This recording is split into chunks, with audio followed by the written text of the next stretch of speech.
Recording is supposedly going, so yeah. Welcome back, guys.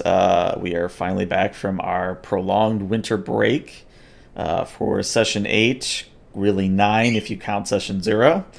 Um, I don't really have anything of note except for the fact that for those watching, Murthrin, or not Murthrin, Beckett will be unable to join us this week. But otherwise, we still have the same crew, the same ship. Everything is as we left it before break. Unless anyone else has any announcements of their own, why don't we go ahead and do the captain's log? All right. Captain's log, stardate 54901.3. The star charts provided to us by the Zavoisie have proven a great help to Starfleet's exploration of the Sabine Expanse. Rear Admiral Thesio has transferred his flag to the Deep Space Daedalus now that it has reached operational status and has ordered us even closer to the borders of the sector. I've been informed that a diplomatic team has also arrived and will be opening formal negotiations with the Zavoisie. The Ophion is once again in uncharted space, investigating some of the phenomenon mentioned in those star charts, but unexplored. We have just completed surveying a dark nebula that the crew has dubbed Spider's Reach. Long black tendrils stretching across a blue-green gas field made for some spectacular picked captures. We have no direct heading, so I've left it to the bridge crew to take turns picking a destination. Lieutenant Shatzu has called this taking the second star on the left. There is a lot to explore out here, and it's nice to take the time to explore it. Ophion's limitations are becoming apparent, however. This is a warship first and a science vessel, maybe third, maybe? Either way, sensors are limited, even after Gamma Shift decided to perform some unsanctioned improvements to them. I'm not certain that a 5% increase to the sensors is worth a 2% decrease in deflector output, but Murthrin begrudgingly agreed that the ship will not fly apart if a micrometeoroid hits us at warp speed. Such improvements need to be approved by him if Gamma Shift wish to keep their ranks in the future. Oh, those dirty gamma shifts. They get you every time. Alright. So, yeah, as the captain's log details, you all are what seems to be the standard opening of our episodes or sessions, in that you are just sort of flying about, exploring what's out there. And right now, you're kind of just at a low, sedate speed of probably about warp 3 or warp 4, scanning as you go. And we start the scene with all of you on the bridge, save Murthrin, unless Murthrin, you want to be there. And you're just kind of looking at an empty view screen at the moment. There's nothing but the stars flying by. And kind of in a means to fill the silence, Lieutenant Shatsu just sort of comments, Captain, are we sure we want to let Gamma Shift get away with their whole sensor enhancement thing? I'm sure I don't. Murthrin's objections were logged to me early this morning, so I've asked Murthrin to reset their improvements over the next day or so, and Gamma Shift will. I'm thinking that we should revoke their access to the sensors for the time being, at least for modification purposes. Oh, I mean, don't get me wrong. And she looks at Locke when she says this as almost to solicit his feedback on the matter.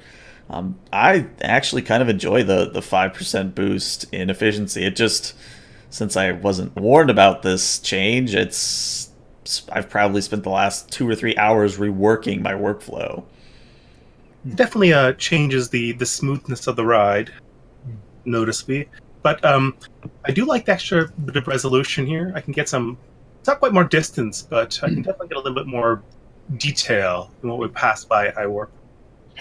Intellectually, I don't mind the shift and focus on the systems, but if they hurt my baby...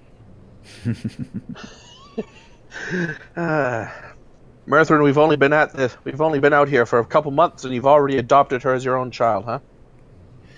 At some point, the Stockholm syndrome kicks in. I think engineering is that section of the bridge. We'll say you're present just for shits and giggles.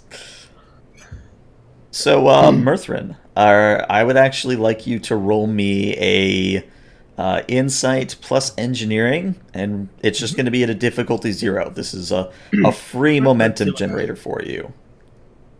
Insight engineering.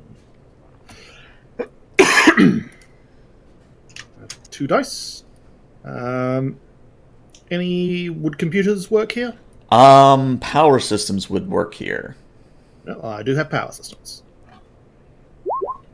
Ooh. Oh dear. Oh boy. We're off to a good start. Yeah, this is a good sign. Okay, so obviously you will succeed because it is a difficulty 0 task, but we'll have to deal with the complication. So your initial success will yield the fact that if you were to route the reciprocating interface relay through the primary dualytic inverter, you could actually make it so that the 2% loss in deflectors would be negligible. Like, you would completely nullify it out.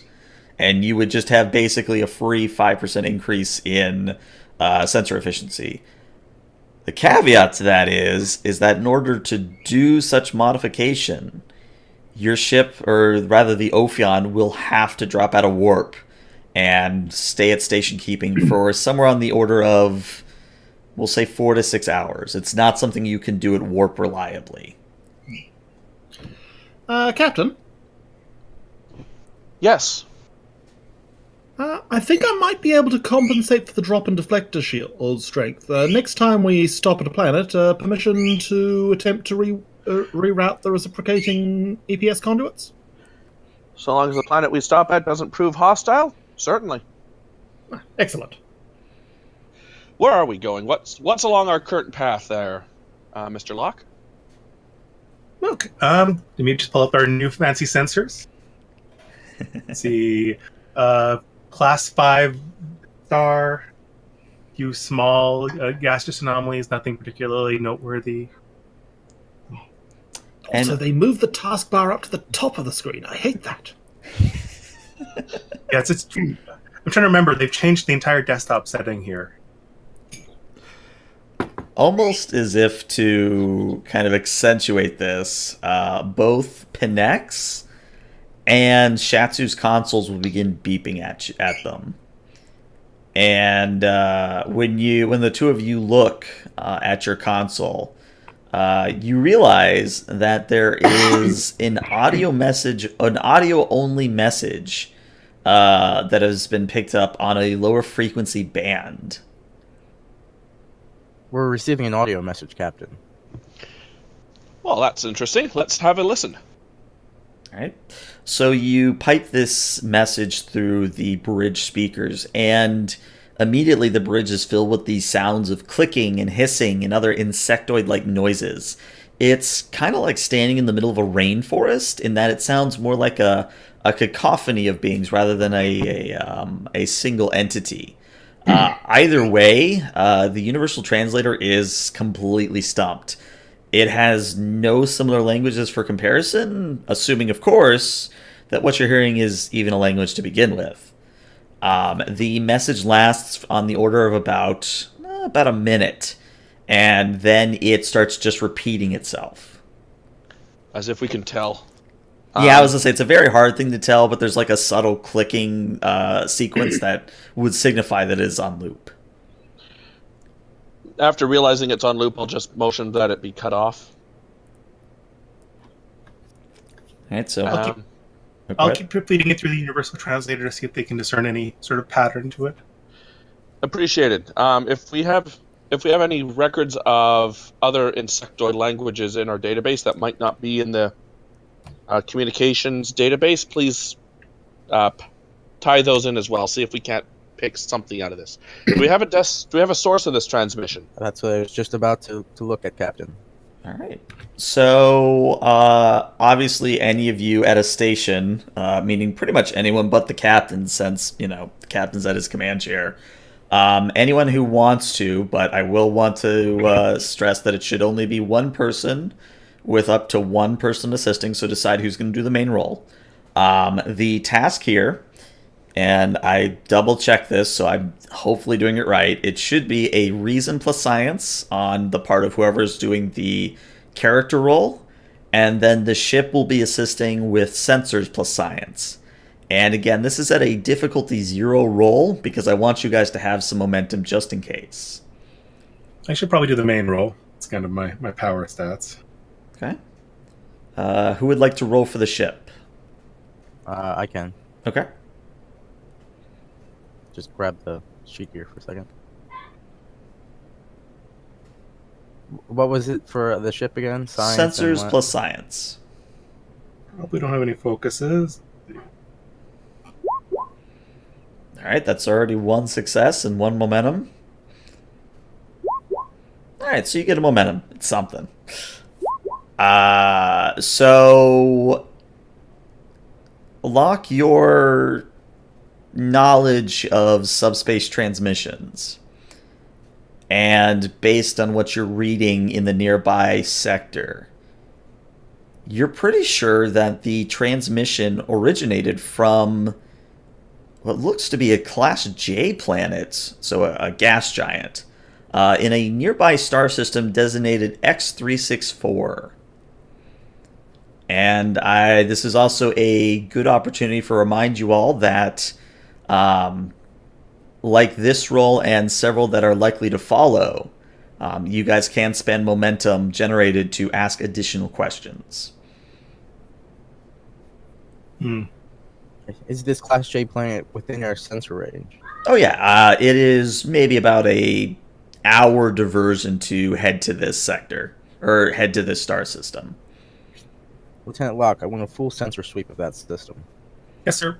You might need to get a little bit closer, but before I can get a full read. Sona, divert course, please. Aye, sir. And you guys see the stars shift, or the stars begin to shift on the view screen as the ship subtly adjusts course. Would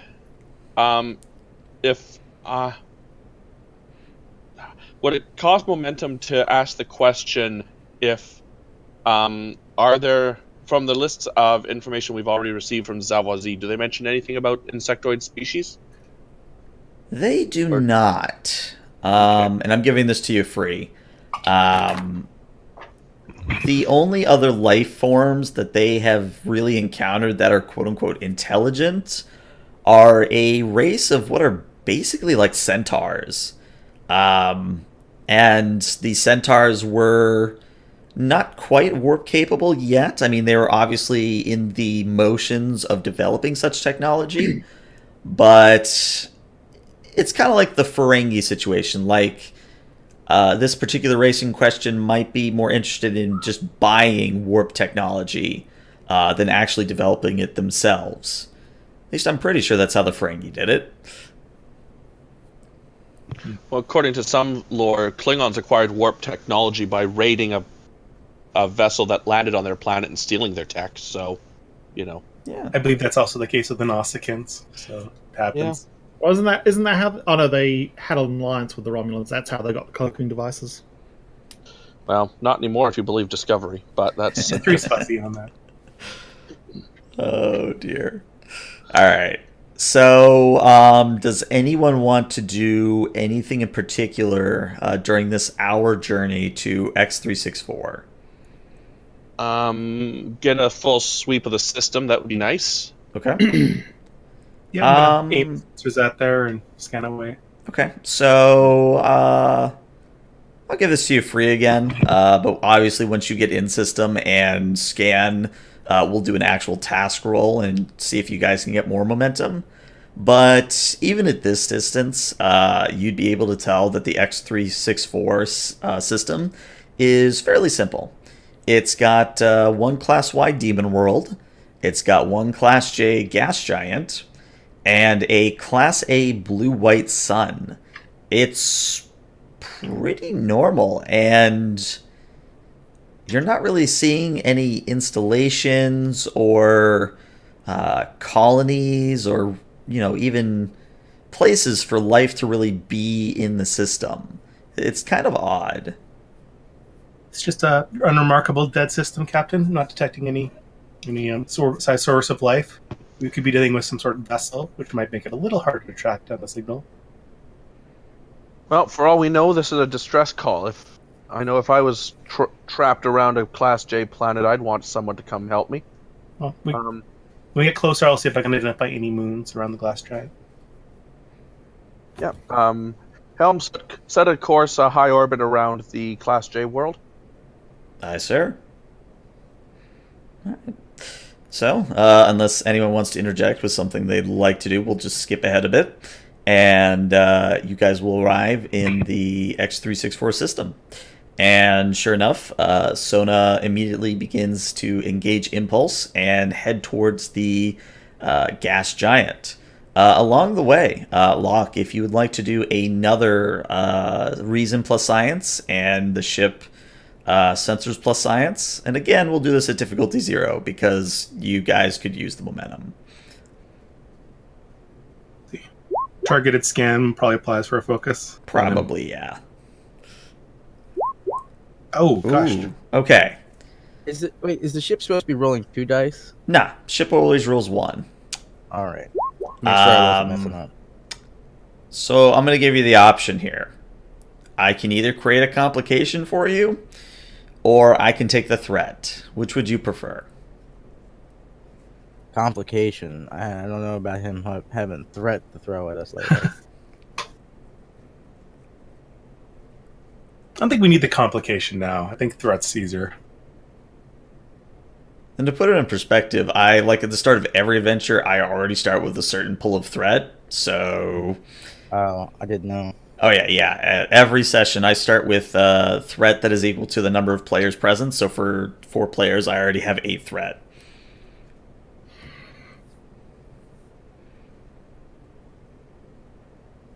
Captain?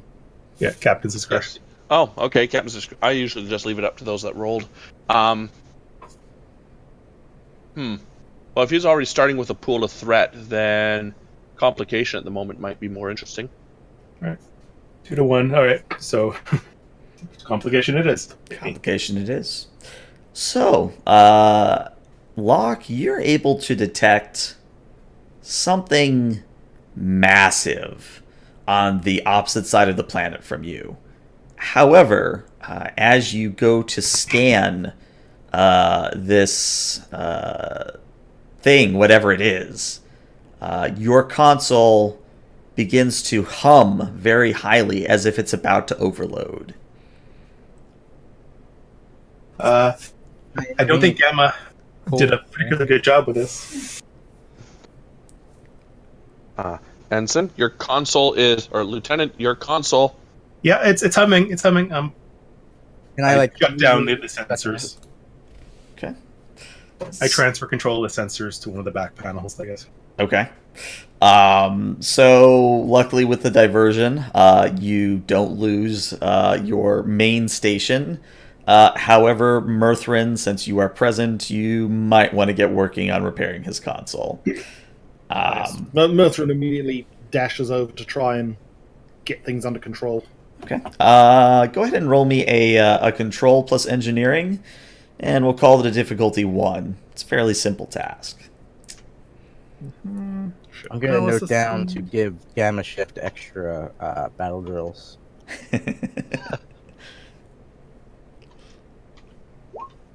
Ooh, okay, yeah, so Mirthrin, we'll say you can still fix it, it's just going to take you a little bit longer.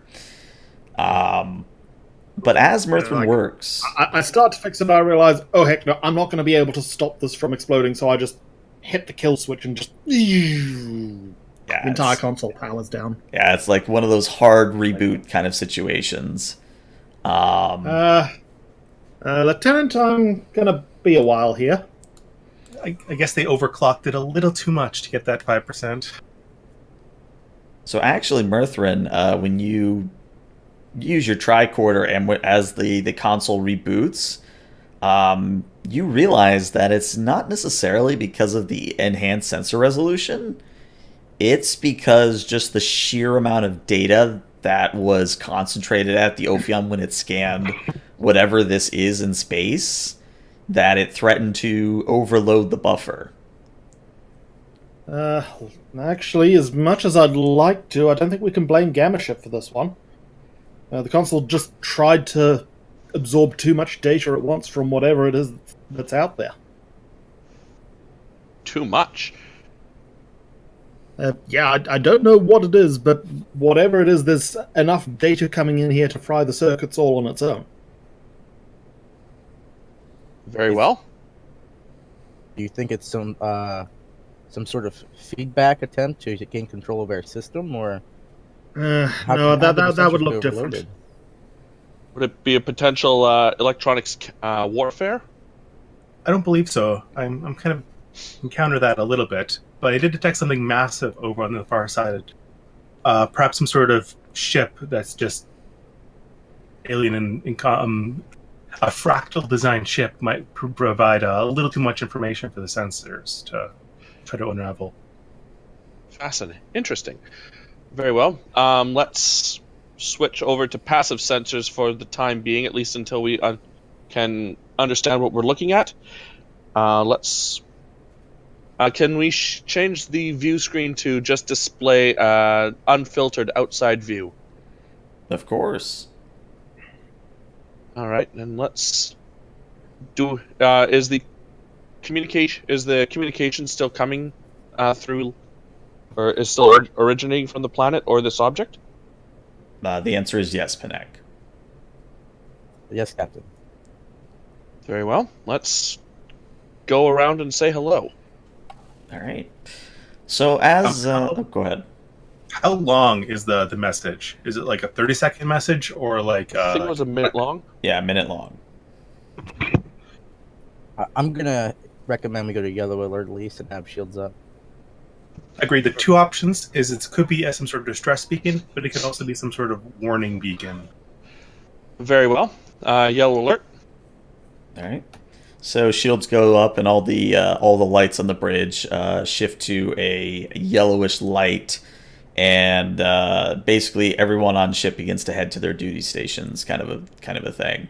But as Sona kind of takes you around the planet towards the source of the signal, the view screen shifts and magnifies and zooms in on a structure that I would think, even to Panek's composure, would cause at least a small amount of awe, if not outright amazement. There, orbiting the gas giant, is a Ringworld. However, unlike a classic Niven Ringworld, this one is much smaller and encircles neither the planet nor the star. Sensors indicate that it's got a diameter of approximately 10,000 kilometers, and contains a nitrogen-oxygen atmosphere suited for most humanoid life. You are able to visually see, and sensors will confirm, a wide variety of environments, habitats, and ecosystems and climates. So many, in fact, that you could probably spend the better part of a week just mapping the surface. And to kind of put it in perspective for those of you who aren't 100% on Trekkie lore, megastructures like this are way beyond the Federation's ability to construct. This is almost on the level of building a Dyson sphere. Maybe not as advanced as a Dyson sphere, but it's up there. And yeah, and I can put you guys on this map. They're still mapping the inside of the one Dyson sphere the Federation's found, so yeah. But yeah, Shall I scan for life forms, Captain? So, like, is it orbiting the planet, or? Yeah, it's orbiting the gas giant, like a glorified moon kind of a thing.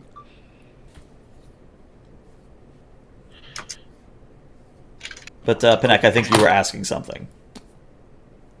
I was asking to have the captain's permission to scan for life forms. Oh, you never need my permission to scan for life forms, Mr. Panek. Just do it. I mean, okay, this is impressive. Hypothesis, folks. Takan?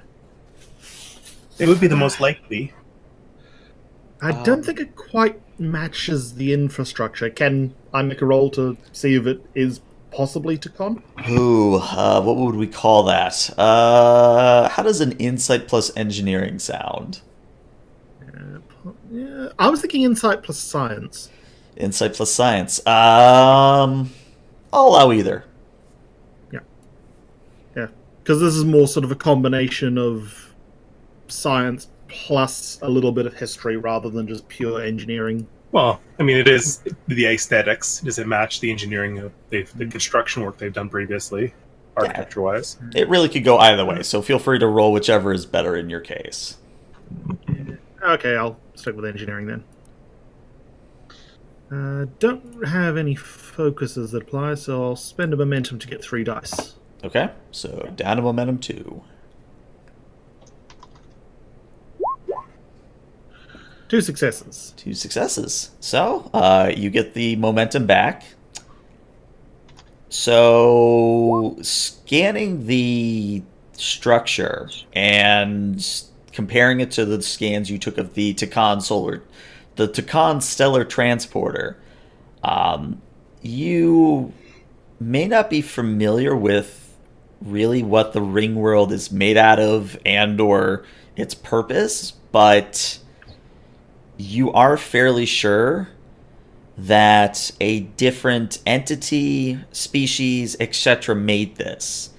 To kind of flavor it a little bit, this would be the equivalent of, say, a bronze level. Like if the Tacon were bronze level. No, let me rephrase that. If the Ringworld is a bronze level technology or a sword, then the Tacon are more like an iron or a steel. And this obviously makes you the cavemen with sticks and pointy rocks. So, all right. Well, this caveman is going to use the studious technique to try and get a second question. Sure. What's your question? Good question. I'm going to go with... Can I get any sort of any sense of what anything on the ring that looks like it might be some sort of central control structure? Central control structure. Like, is there one, or is it just more distributed? I'll give you this since you spent the momentum and you have studious. You are able to detect several installations of sorts on the surface of the Ringworld. And I'll give this to you again because it's part of the same question, really. Around the one of the installations in particular are, we'll say, hundreds, if not thousands, of life forms. And more specifically, this is not just your simple flora and fauna, because there's a lot of that too. This is some form of complex entity. And as you probably can guess where I'm going with this, said entity has no similarity to any biosigns on record for all of the species Starfleet has encountered. In addition, this particular installation that you've picked out is surrounded by what kind of comes back as tritanium alloy construction around it. Yeah, that's probably about as much as I can give you for the one question. Yep. So Matron sort of fiddles with the sensors, zeroes the view screen in on the live sign and says, "Well, Captain, it looks like the place isn't abandoned." Very well. Is that the only place where we see life forms? Those are the only place that the complex life forms are arranging. The entire ring itself is just alive with flora and fauna. So Shatsu's actually going to speak up at this, and she says, "Sir, that's... Well, if I read this right, that's not entirely correct.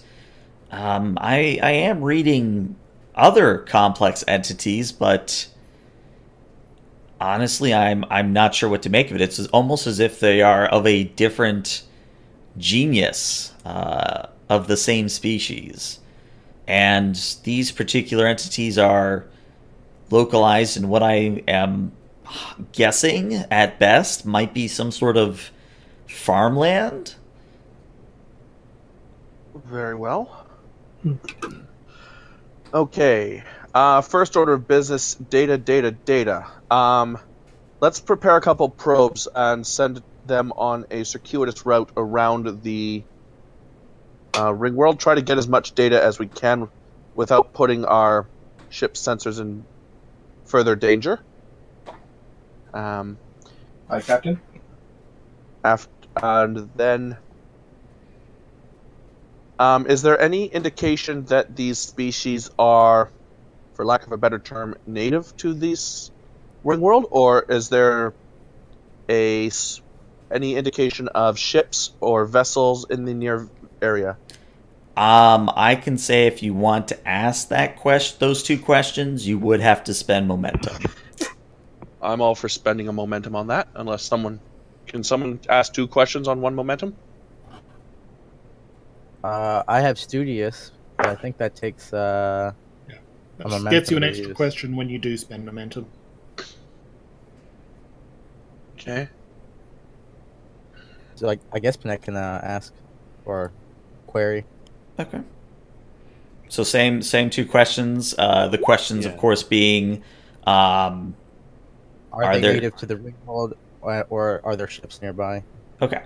So determining whether really it's one of those things where if I were to put, say, a polar bear in North America, sensors would just kind of realize it's a bear, but I don't think, and I could be wrong here, it's one of those things where sensors from orbit would not specifically single out this bear as being a polar bear. So I would say it's difficult to the point of it being like a level 4 or a level 5 difficulty task to try to insight it from orbit. Obviously, if you were to go down to the planet and get handheld scans with your tricorders, you would have a much easier time of determining that. But to answer... go ahead. A stipulation I'd like to put in is obviously searching for any nearby ships, but also any warp signatures or warp trails that have been going in and out of the system. Okay. So, and I'm going to wrap this. I'm going to give you a little bit extra to your question here. As Pinek, as you and Mirthrin and Locke, as the three of you kind of work in tandem, I would imagine. All three of you working together are going to find that in the first installation that Mirthrin found, there is NX class comparable technology present. Meaning you're seeing polarized fields, you're seeing phase weaponry, and you're seeing a gravimetric field displacement manifold, which, for those unaware what the technobabble means, is basically the Warp 5 engine in the 22nd century. A primitive but capable warp drive. Well, good. That makes what I'm about to ask a little less morally difficult. How do you feel about a trip to planet side, Mr. Pinek? I feel that is the only way that we could determine more, to gather more data. However, it does not make quite as much sense to me that such a primitive technology has come from the same species that made this ring world. I would hypothesize that at least the level 2 civilization nearing the end of the Kardashev scale would construct something like this. Agreed. How old is the ring world? Can we tell? Is it? That's a good question. Do I need to spend a momentum to figure out how old it is? Nah, I'll give it to you free. I'm just trying to put this in a way that won't spoil things. This ring is probably more ancient than Got to consider human history. 1 second. Thousands of years old, millions of years. It is definitely somewhere in the neighborhood of 10,000 years old. Well, it is plenty of time for a civilization to abandon the Ringworld or move on, and then another species to rise. I mean, humanity is, and Bolians are only less than 10,000 years old. That is true. No, 15,000, give or take. But yeah, so I don't know if it's not time for it to evolve, but definitely like for a society to completely collapse and then rebuild itself to warp capability. Or it's possible that these individuals came on that ship and decided, for whatever reason, to set up shop. And the one area with NX level technology, Correct. that's close to where the signal's coming from? Correct, yes. Only one way to find out. Yeah. Assemble your away team, Mr. Panek. Take that diplomatic officer with you, if you don't mind. Aye, Captain. All right, so let me start putting tokens down. So obviously, Panek, you're going. Where is she? Zareed is going. Who else is coming with you? What's the name of that? Not the Cardassian pilot, but the other one. The one I took. Oh, the Klingon porn person. Yeah. Oh, I honestly don't remember off the top of my head. I'd have to go plumbing through notes. But if you wanted a pilot, I actually have one slated for you. It would be Ensign Wien, or Wien. Sorry, it's a German name. And he is actually the Gamma Shift helmsman. Well, if he crashes the shuttle, I'm going to blame you. Do we need to bring down the shuttle? Yeah, that was my next question. Is well, let's not get ahead of ourselves. So we've got Panek and Zareed. Is Mirthrin going? I think Mirthrin will actually stay on the ship to sort of get readings as he can. I think I'll try bringing along my NPC and for a spin, see how he does. Ensign Quakenbush, yes? That's the one. Does he have any token art? No. Well, if you can get that uploaded very quickly, I can throw you onto the page. Okay, let me type in extremely British fleet officer. I think taking the shuttle would be a much more appropriate because, we haven't even opened dialogue with these people yet. And so just to suddenly appearing in their command center. Well, we could probably beam some distance away in a nice discrete area. Yeah, but in a shuttle, we can also continuously record sensor data on the way down.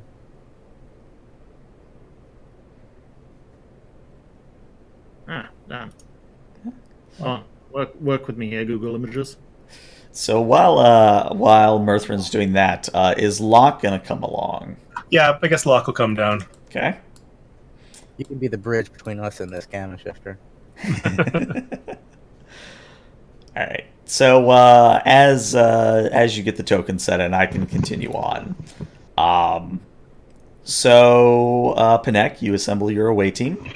Joining you is a rather, would you call him buff Bishop, or how would you describe Quakenbush in a couple of sentences? Tall and lanky, for the most part. Okay. So, with an impressive moustache. Okay. And he's human, right? Yes. Okay. True-blooded human, although I was of course raised on Andoria. So obviously, Ensign Quakenbush joins you in the shuttle bay, and the four of you the five of you plus Lieutenant Wien, or Wien. I'm just going to butcher his name. The five of you kind of clamber into. Well, you guys have an option here. You have one Type 11, which is the kind of bigger and more spacious shuttle. You've got 2 Type 5, which will sit the 5 of you, but won't fit a whole lot else. And then just to remind you, you do also have the Romulan Special, if for whatever reason you wanted to take that out for a spin. Well, we don't know if they've made contact with alien life forms before, so the Romulan Special would be able to cloak and get us down there unnoticed.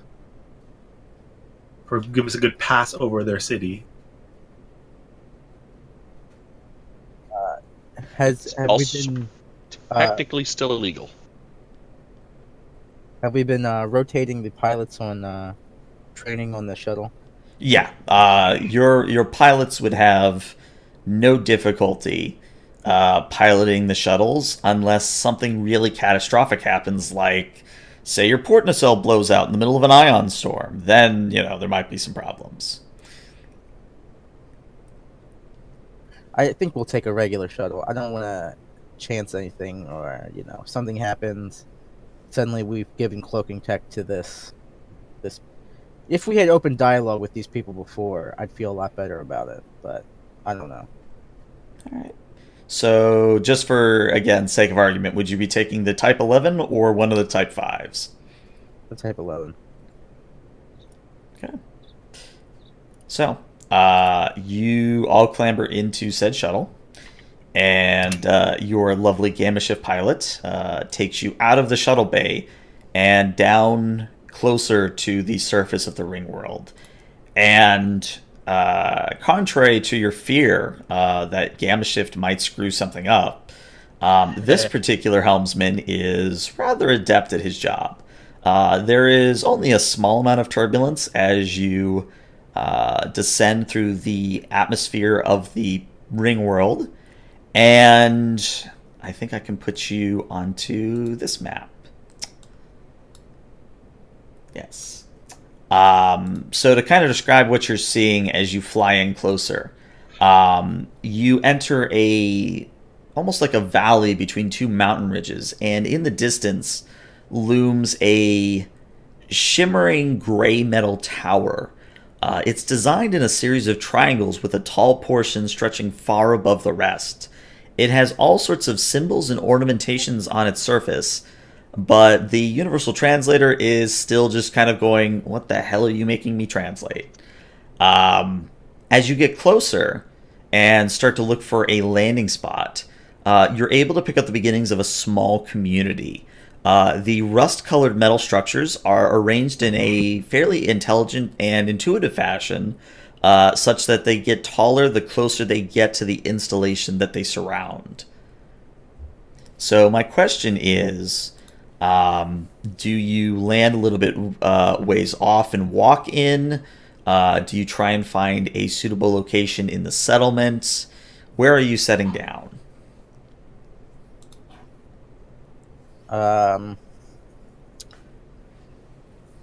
Recommendations, crew? If we circle around a few times, we'll obviously get noticed, and they won't be as worried when we do finally land. It's kind of a signaling our approach. So fly past the city and then land in the middle. Or if they come shooting at us, we know precisely what their intentions will be. That too. All right, Helm, give us a few flybys. Lieutenant Locke, collect all sensor data and stream it back to the Ophion. Aye, sir. All right, that'll have to do as a stopgap picture until I find something a little more original. No, that'll be fine. I just got to I was kind of picturing Graham Chapman more. do it on this one. There we go. Graham Chapman, who's that? Let me find From out. Monty Python. Yeah. All right, give me 1 second to get his token set up. There is stress. There it is. And of course, you can see all that. Show nameplate, save. All right, your token should be set up from now on. Cool. So, obviously, Mr. Wine or Ween, I'll get it right eventually.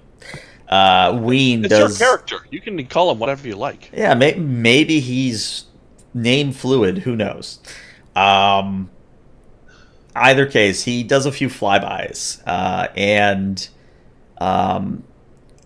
in a distance, you make out some sort of figure but you can't really get a good glimpse of the creatures or the aliens from the height you're flying at.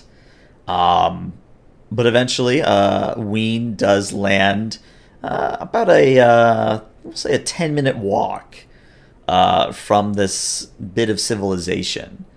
And, he sets you down, the engines power down, and he just sort of turns in his chair to the rest of you and says, "All right, sir, we're here. Would you like me to come with you, or should I remain here with the shuttle?" Come along, but lock the shuttle. And as we gather our equipment, I'll turn to Lieutenant Locke and say, "Are we going to be able to talk to these people, Lieutenant?" Not currently. I'm trying to cross-reference it with other insectoid species, like the insectoid Zindi. But so far, the Universal Translator is having a terrible time understanding this. Well, there are methods of communication that do not require voice. We might want to, before we go, replicate maybe some sort of whiteboard, a marker, something we can make visual markings with. I leave that to you, as I strap a phaser to my hip. All right. So Zareed is going to bring about a marker whiteboard set, and also a series of I don't want to use the term glow sticks because that would sound too ravey, but yeah, something along the lines of multicolored glow sticks. Mm-hmm. If else, maybe they communicate through colors or scents, in which case these sticks should help some way, shape, or form. Maybe we'll find out. It's an interesting hypothesis.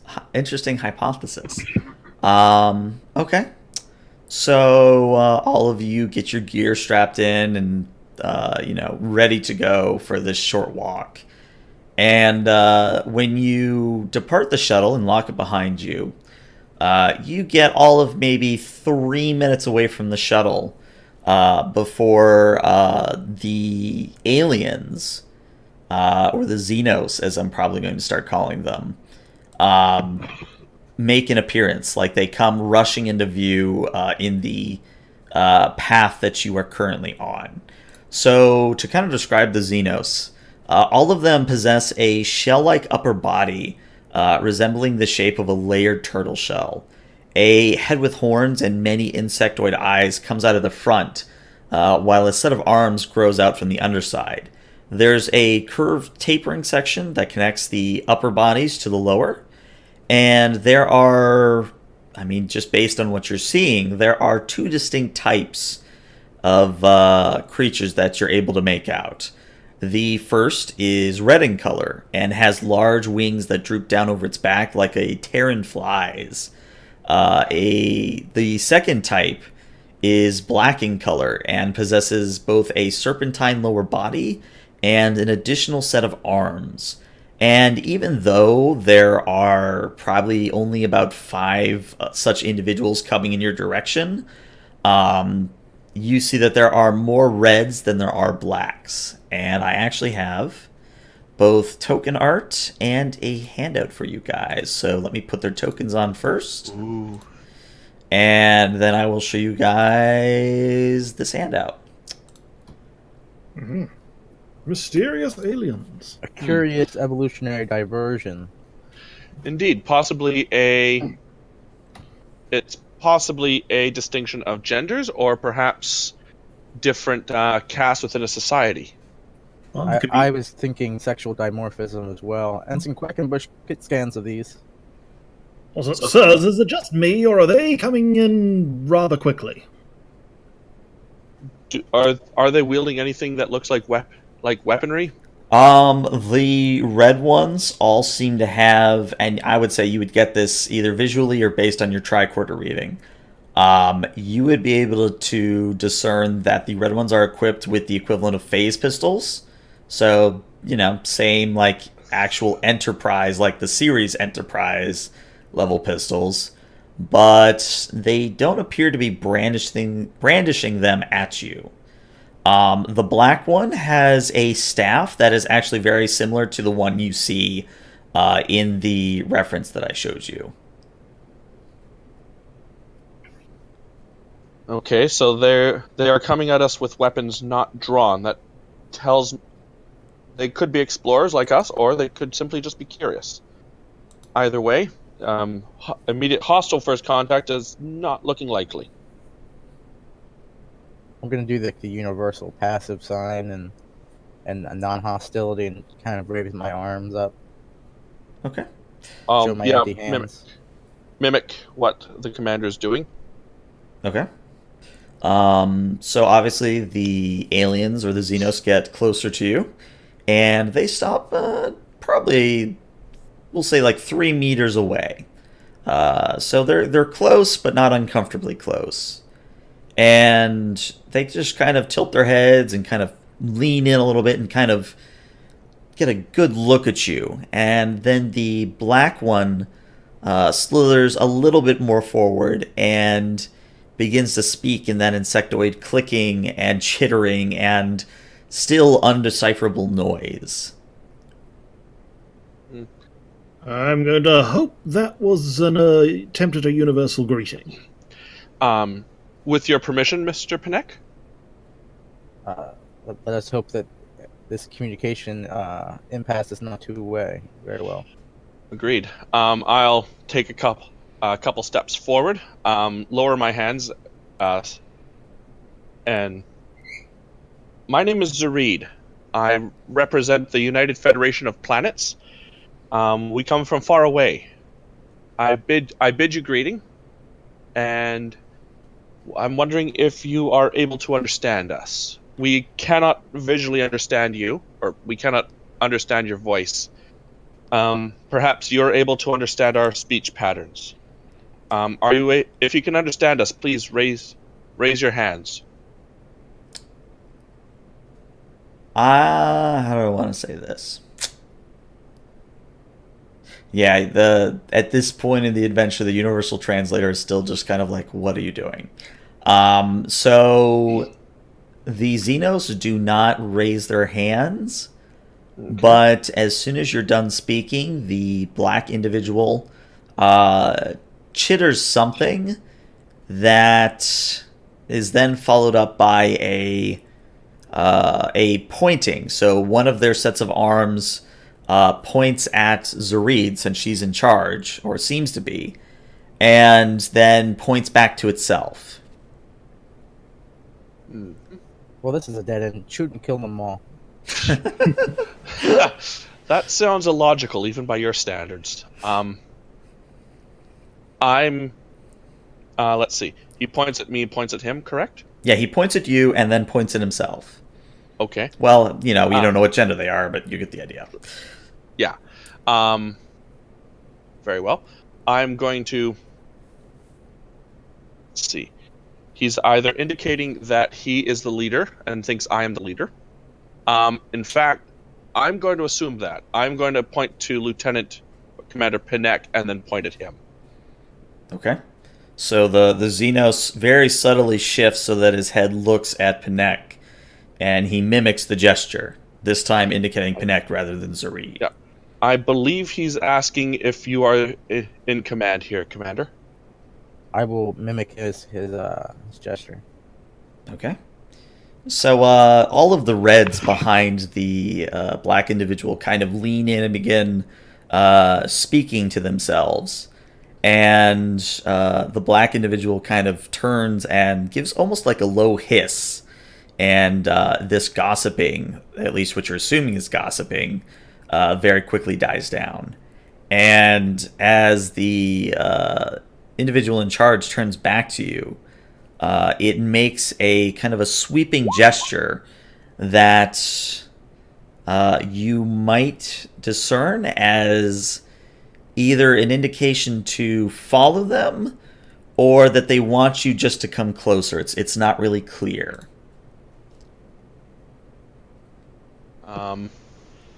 Well, so they don't appear hostile. How tall are they compared to us? They are actually fairly large. So the red one, or the red ones, I should say, pretty much range between 5'10" and 6'4", whereas the black one is close to 7 feet. Oh wow. Okay. So in physical combat, they could take us anyway. Okay. Well, I they'd like to will. think. Yeah. With your permission, Commander, I'll take the first steps. I will be right behind you. Ensign Quackenbush, Ensign Wine, keep your head on a swivel. Hi, sir. Very good, sir. I'll head forward and take a couple steps tentatively closer. Okay. So, your hunch does seem to prove correct, and as you begin to step closer, the individual begins to slither kind of in a sideways fashion so that it can continue to look at you. And the red ones, as you all fall into kind of a marching order, the red ones begin to flank the away team, almost like an escort. And the Xenos then begin leading you closer to their settlement. And as you get to the outskirts of said settlement, you realize that, again, there are far more red individuals than there are black individuals. And you see that on some of the red that are kind of patrolling about, they have phase pistols, but not every red has a phase pistol. Kind of a rectangle or a square is a rectangle, but a rectangle is not a square, kind of a thing. And as you proceed through these rust-colored buildings and these what are basically roads towards the greater installation, obviously you draw a little bit of attention. Some passing Xenos stop what they're doing to kind of look at you and kind of squint their eyes, and everything that you would expect from a culture that has just been introduced to a new alien, kind of a thing. And eventually, you are brought to the entrance of the much larger installation of the Ringworld. And Question. go ahead. Sorry. Sorry. Go ahead, Heath. Are these reds and blacks? Are they the more primitive genus of the complex life form we scanned? No, these would be the more complex. Okay. The buildings that we're seeing, the rust-colored ones, Uh-huh. are they rusty just because they are? That's how they were painted or decorated, or are they rusty because they're old metal and flaking apart? I would say it's more of the former. Okay. Almost like it's a deliberate aesthetic choice. Okay, there goes my first hypothesis. As we pass, what kind of plant life is around the area? So, surprisingly, you do get glimpses of what might be atriums, like open-air atriums, and what might pass for a small meadow or a small park. But you only get such a brief view of it that you're not sure how prevalent that such greenery is in the settlement. Ensign Quackenbush, I'd like you to get scans of these. Quakenbush, sir. Quackenbush, whatever. Sorry. If it makes it easier, you can call me Ensign Sand. Yeah. I'd also like to get a scan of some plant life. Okay. Nice, detailed, down to the DNA scan. Yeah, Okay. I'd like you to compare the DNA of these Xenos to the plant life to see if they are of a similar origin. That was my thought, sir. All right. So let's do it this way. Locke, you'll do the main scan. Quackenbush, you will assist. And I'm fairly confident that this is a reason plus science. Let's call it a difficulty 2 here. All right, well, we're already off to a roaring start.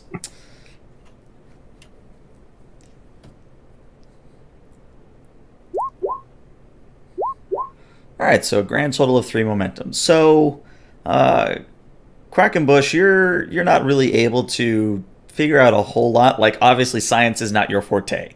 You took a few classes in the academy, and that was probably about it. Locke, on the other hand, you know what to look for. This is kind of what you do. And as you get a scan of the flora in the area, and compare the DNA structuring and like the amino acids and the other common markers of a species that has grown up on the same planet, kind of a thing, you realize that there's a bit of a conundrum here. Like, some of the greenery is definitely native to the Ringworld, but there are also some sections of plant life that are similar to the Xenos, whatever species they might be, if that makes any sense. So very different. Yeah. Yeah, something like yeast and humans share like 95% of the same DNA. Right. So it's like a lot less overlap. Those. But yeah. Did anyone else want to do something on the way to the installation, or did I miss something you maybe wanted to hear described, or should I just skip ahead? I'd like to get scans of the installation as we come towards it. Okay. Oh, sorry, someone was speaking there. I was going to just mumble aloud that does confirm the hypothesis that these guys are from another world themselves. Probably. Okay. However, they are not necessarily the progenitors of this ring. Agreed. My Vulcan hearing picked that up as you mumbled. Yeah. We should treat this as if we are encountering another spacefaring culture, not as if we are encountering a planet-based society. All right. So, go ahead. How similar is the architecture of the Xenos' buildings compared to the central control tower?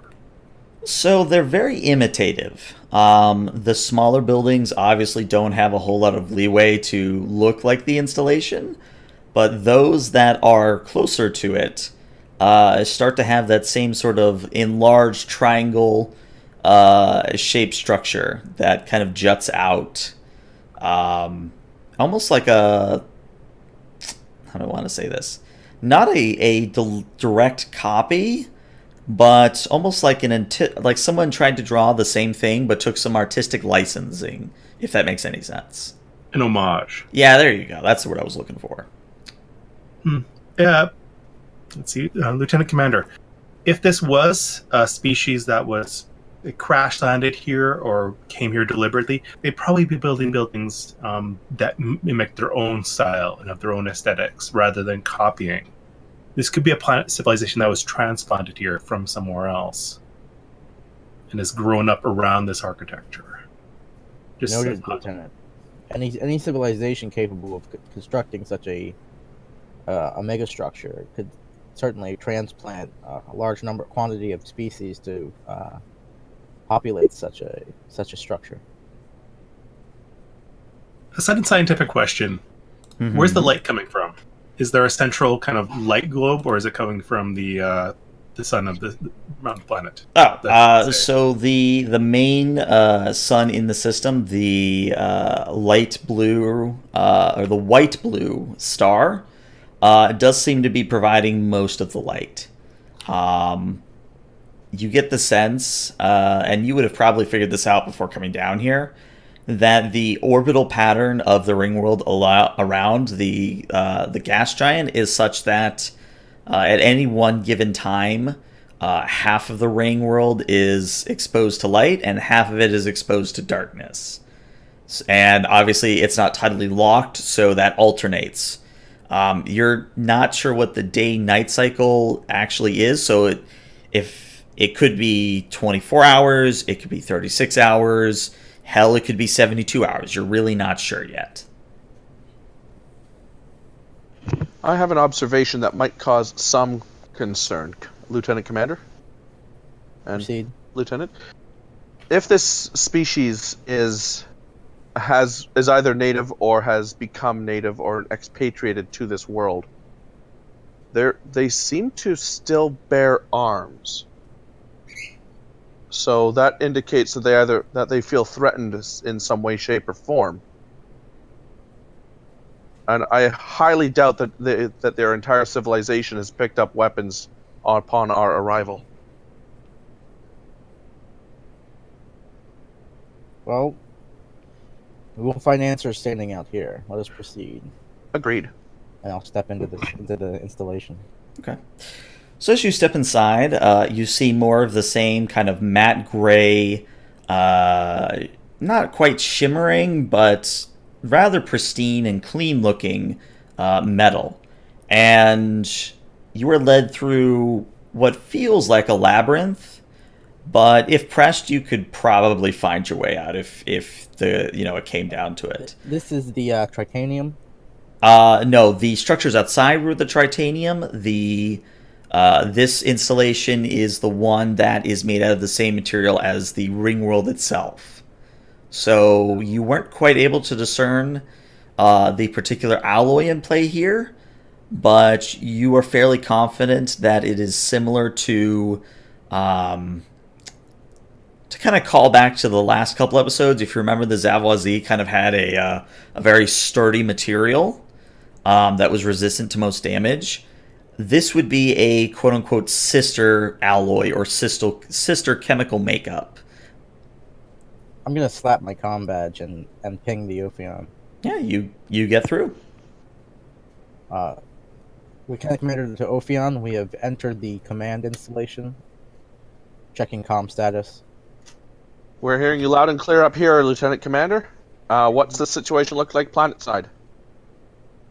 Many more questions than answers. We have engaged with a species we believe to have been to be the complex life forms we scanned before. Are you able to establish the transporter lock on us? I'll just raise an eyebrow to Chief Tin. Okay. And Tin. Tin kind of looks at his console, and then he looks back at Chatsu, and the two share a look, and then they both turn to you, and the latter will say, we have a very faint lock on them, sir. Apparently the installation that they're in somewhat dampens transporter effectiveness. The deeper they go in, the more likely we wouldn't be able to pull them out at a moment's notice. Understood. You're going to be on your own down there, Lieutenant Commander. We can't reach you inside that. We can barely reach you as you are in the structure. If you go deeper, we'll probably lose you. Aye, Captain. We shall continue with a regular check-in interval and update you as to our situation. Oh, proceed with caution. Ophion out. All right.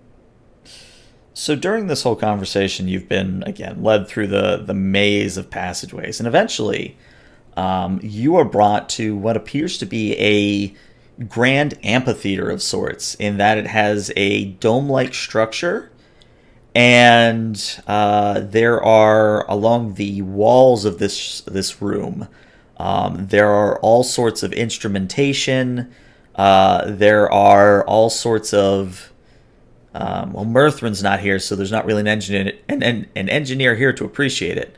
But there's all sorts of technical readouts, and in the middle of the atrium, or of the amphitheater, there is what even, all of you not having the same engineering that Mirthrin would have, all of you would recognize this as the makings or the actual working Warp 5 engine, and it is currently active. It's got kind of the stereotypical red glow that kind of just flows up the tube in a repeating fashion. And also of note in this room is that there appears to be what would be best described as almost like a throne, and on this throne is a much larger black Xenos. And when I say larger, I mean that she is somewhere on the magnitude or in order of magnitude, she's probably either 2 or 3 sizes bigger than her fellows. And your Xenos escort takes you right up to this large individual. The black one bows very respectfully, says something again in a language you have no idea what it means, and then he and the red guards that were around you kind of filter away, but stay somewhat close. I'm going to lean into Lieutenant Locke and say, as we engage in discourse with this figure, I want you to scan that warp engine and determine if it's been patched into this or if it comes from the same design as this command center. Yes, sir. And then I'll kind of step forward and bow to the large black Xenos as well. Okay. As will I. All right. So you both step forward, and immediately, the both of you. I'm gonna say assaulted here, but it's not a forceful kind of action. The both of you have a very powerful mental image put into your heads of your ship in orbit, so that you see basically the exterior of the Ophion, and then you see a picture of yourselves and the shuttle, and then the equivalent of a sort of like an interrogative note, question mark. Okay. One of I'm my assuming I'm completely unprepared for this, but Pinec has at least some mental training on such things. Yeah, I have so- telepathy and mental discipline. So Okay. I probably, I'm going to inform Zareed of my intention. They have questions as to our origin. I believe they have discovered Ophion in orbit. I'm going to attempt to relay to them our intention, our non-hostility, and our and basic concepts of the Federation via mental interlink. Good luck, sir. And then that's what I'm going to try to do. Oh boy. I feel like this has got to be a task, but this is, again, something I wish that Modifius would have told us. I mean, what is telepathy supposed to be as a task? Well, there's presence. I mean, I could definitely see presence, but then what would you pair it with? Like, command? Or science, maybe? Depends what Well, you're it trying to do. Yeah. I'd Depends put what you're trying to do. most diplomacy under command, personally. Maybe science, but I'd be okay with a presence plus command if everybody's okay with that. Yeah, that probably makes the most sense. I've like, also got Diplomacy comes under command. a diplomacy focus and a composure focus. Would either of those come into play? Oh, diplomacy, most definitely. And I'm going to set this particular task. I'm going to set the difficulty here to be a 4. Oh boy. I can assist somehow. I would say if you want to assist, and I'll be nice, if you wanted to spend momentum to get an extra roll, Panek, you can certainly spend the momentum and get the extra roll. Okay, should I just roll again without the focuses, or? No, still roll with the focuses, but only roll 1 die. And that's only if you decide to take the momentum. I'm gonna take, because this is like our first real dialogue with them. Okay. Don't want to insult them. Okay, so you're down to momentum 2. Oh, nice. All right. So this will succeed at cost. And I'm going to again give you guys the option. I can either take the threat, or I can give you a complication. I group decision, but my suggestion is give them the threat, because complication right now. Yeah, Yeah. I'd say give them the threat for later. Okay. So since you're only 1 off, I'm only going to take 1 additional threat. Not a big deal. So Pinay, give me a basic idea. Like, you don't have to go into too much detail, but what sort of images and feelings are you trying to communicate to this this large Xenos in particular?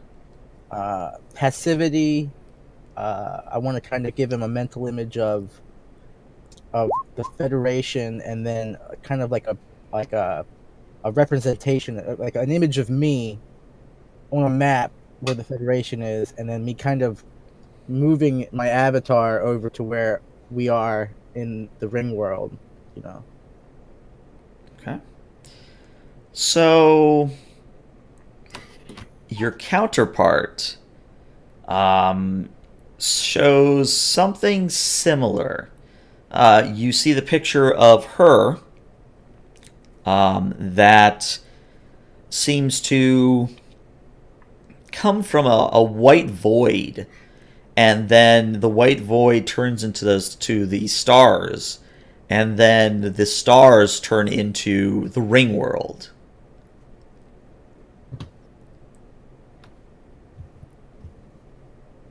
The white void's kind of confusing. I relay this to Zareed verbally. What is your interpretation of this, Reed?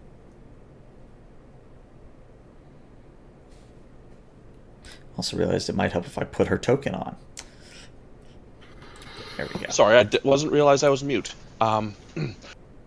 Possibly the white void indicates that she doesn't know where she came from, or where her species was born from. Perhaps,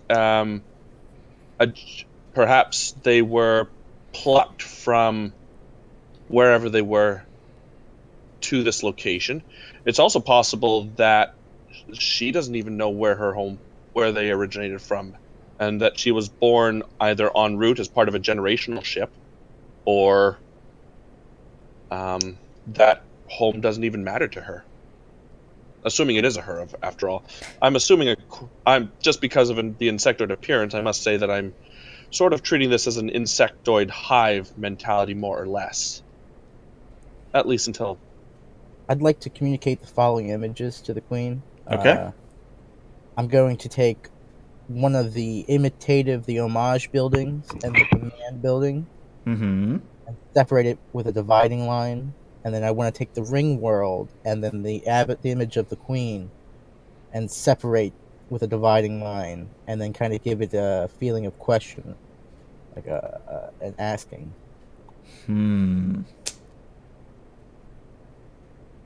The Queen says something to one of her handlers, so I probably should mention she's got her own handlers that are nearby. She pointedly looks at one of them, says something in a verbal language, and there's a very brief conversation in this unknown language between the two of them, and then the Queen turns back to you, and you get the mental image of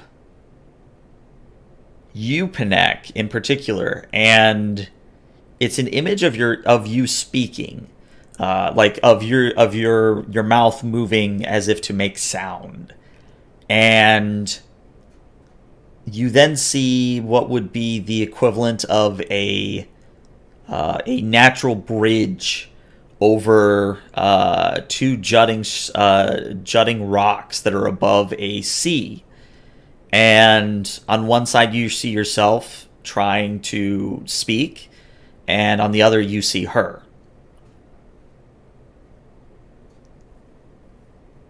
I don't think she's understanding what I'm saying. I'm going to project the image of me crossing the bridge and asking how, or showing that I want to cross this bridge of communication to her. Okay. I'm gonna give this to you since Mirthrin did come down. Because I did kind of plan for Mirthrin to be here, and being a Betazoid would have helped. I did not. Yeah, the one time I don't bring him along.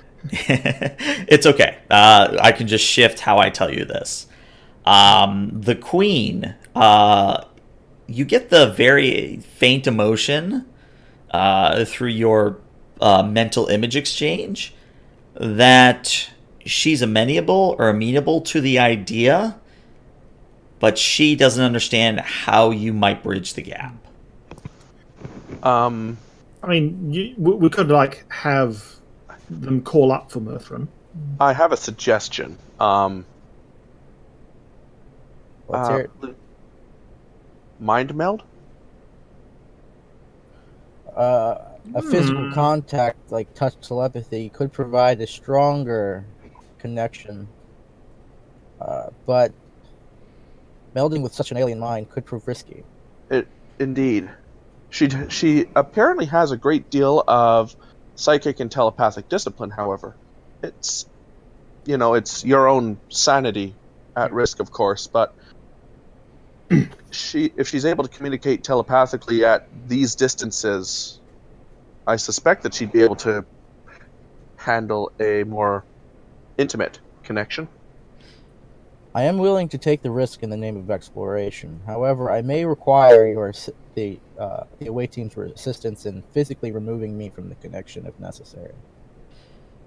So, Locke, not to have you forgotten at this point. Yep. If you'd like to do your scan, and remind me what it was you wanted to get from the scan. It's Pinnock wanted me to examine the warp engine. That's Gotcha. when I get close enough to get some scan to see if it's if the warp engine is constructed of local minerals, or if it's constructed in like local dilithium sources, energy sources, or if it's a foreign kind of device that is being repaired. That's what I'm trying. I'm gonna make this a difficulty 2 reason plus science. Yeah, let's do difficulty 2. I'll live dangerously and think I can get it. Okay. Nope. Oh. Man, we're just rolling in complications tonight. Not good. So little column A, little column B. Your scans are inconclusive, and the reason they're inconclusive is when you go to scan, your tricorders just goes dead, as if its power has been completely sapped from it. I feel like I've lost my arm now. Is this done in a similar way to the sensor console overloading? Yeah, I'd say that since you've come up with that hypothesis on your own, I would say, yeah, that might apply here. I'm going to project the idea of a mind meld to the queen, kind of like an image of me coming into physical contact with her, and that represents me crossing the bridge. So the image and feeling you get back is of the queen kind of reaching out and calling for you to, like, she puts out her hand as if to keep you back, and the image of you crossing the bridge is like the avatar of you is stopped halfway across the bridge, and you get this sense of apprehension, like she doesn't understand what it is you are asking of her. Perhaps a demonstration? Pinnock, could you mind meld with someone else, such as Sareed, and project how it's working? What if I mind meld with you and get all your Starfleet intelligence secrets? I would not recommend that for... I could do Zareed, I guess, and then kind of project three-way call her, kind of, as we do it, like, so she can look in. So actually, Ensign Ween is going to speak up at this point. He says, sir, not to question your orders or anything, but perhaps we have enough recorded sounds that we might be able to... I'm not sure this would really be Lieutenant Locke's kind of forte, but maybe we have enough data to try and, really work on a proper translation matrix for their language. That is actually, if I could borrow someone's tricorder, we could definitely speed that along. If we found some common objects and started the frame of reference, cup, rock, sort of thing, that might be able to, it might improve the chances. Yeah, so Ween will already just kind of like halfway have his tricorder out as you say that, and we'll hand it to you. Patch your tricorder into your communicator and establish a link with the ship's computer in order to facilitate a quicker analysis of their ideograms. So, Is there any kind of mundane objects around the hall here? yeah, to kind of flavor it in a way that'll work with the system, let's do this as a kind of extended task. So the extended task here would be you basically figuring out what sounds mean certain objects, and then tying that information in with the other kind of audio signals and cues you've picked up this entire time. So to kind of lay out the work track so that we all make sure that I'm doing it right. The work track is going to be 12. The magnitude is going to be 3. And since you're not doing this on the Ophion, I'm going to make the difficulty here a 3. Take the momentum if you need it. Yeah, I was going to say, so the default task is luckily reason plus science. So you just kind of have to make the one breakthrough before the difficulty goes down. As he's doing this, I'm going to project to the queen, kind of like letting her know that I'm going to, like, the image of him scanning relates to me speaking on the other side of the bridge. Okay. You get a curious look. Not really, well, yeah, a look as much as you can really make out from their features. But, you know, she doesn't, like, seem angry or scared or apprehensive at the idea. She's mostly curious. So I find something like table. So table, tapping on it. Table, and then gesturing, pointing at her. Mm-hmm. So, let's do your first roll. See how it goes. Buy 1 dice with momentum. I'd recommend it. Your call. I Buy mean, 1 dice. Focus is data analysis.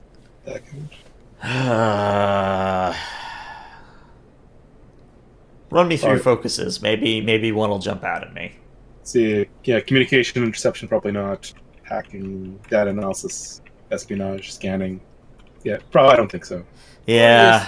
Curious list of feats there. On that log.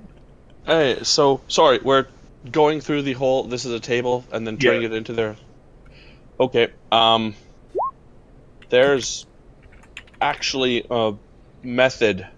There's actually a communication method out there for for establishing communications where two advanced beings share nothing in common, like linguistically. Mm-hmm. And that's where we start with the periodic table of elements.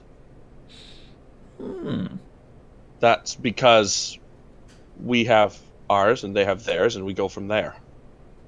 Or you're like, you show like a hydrogen atom as Precisely. one. Yeah. The electron. Yeah. I like this. Let's do it this way. For this first roll, you guys are doing mundane objects. The second roll that we do will be you guys trying to figure out the periodic table with them. Okay. So, Locke, you passed with 3 successes. So you now get to roll 6 total challenge die to see how much work you get done in this extended task. So how do these work things exactly play out? Is there a way for me to help, or like a? There are certain things you can do. Like, so basically you can assist on his rolls if you come up with a good way to do so. It would be kind of like as your commanding officer role, you would do direct or assist, and again, you would have to flavor it in a way that would make sense. But the good news here is you've achieved 6 work, and that means you have accomplished a breakthrough, which means the magnitude goes down to 2, the difficulty goes down to 2, and you're already halfway done with the work track. So as you begin to do the periodic table of elements, kind of bridging the gap, did you want to try and assist Locke in any way, Panek? I've got team dynamics as a feat. I don't really know how to work that in flavor-wise. I'm going to say no. How about Zareed? Do you have any good focuses? Oh, I have unorthodox communications and first contact. Let's do it this way then. For this particular part of the communication process, let's have Zareed do the assist. Okay. So again, reason plus science for the both of you, both Locke and Zareed. And the magic number is now 2 successes.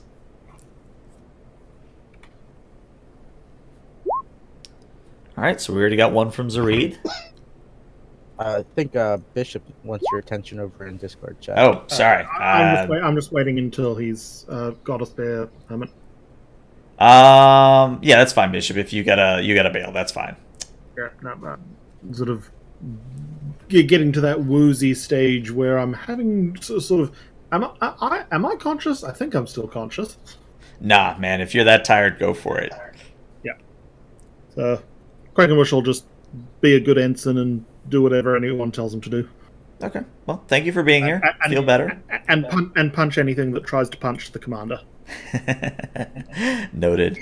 All right. Feel better, man. All right. Goodbye. All right.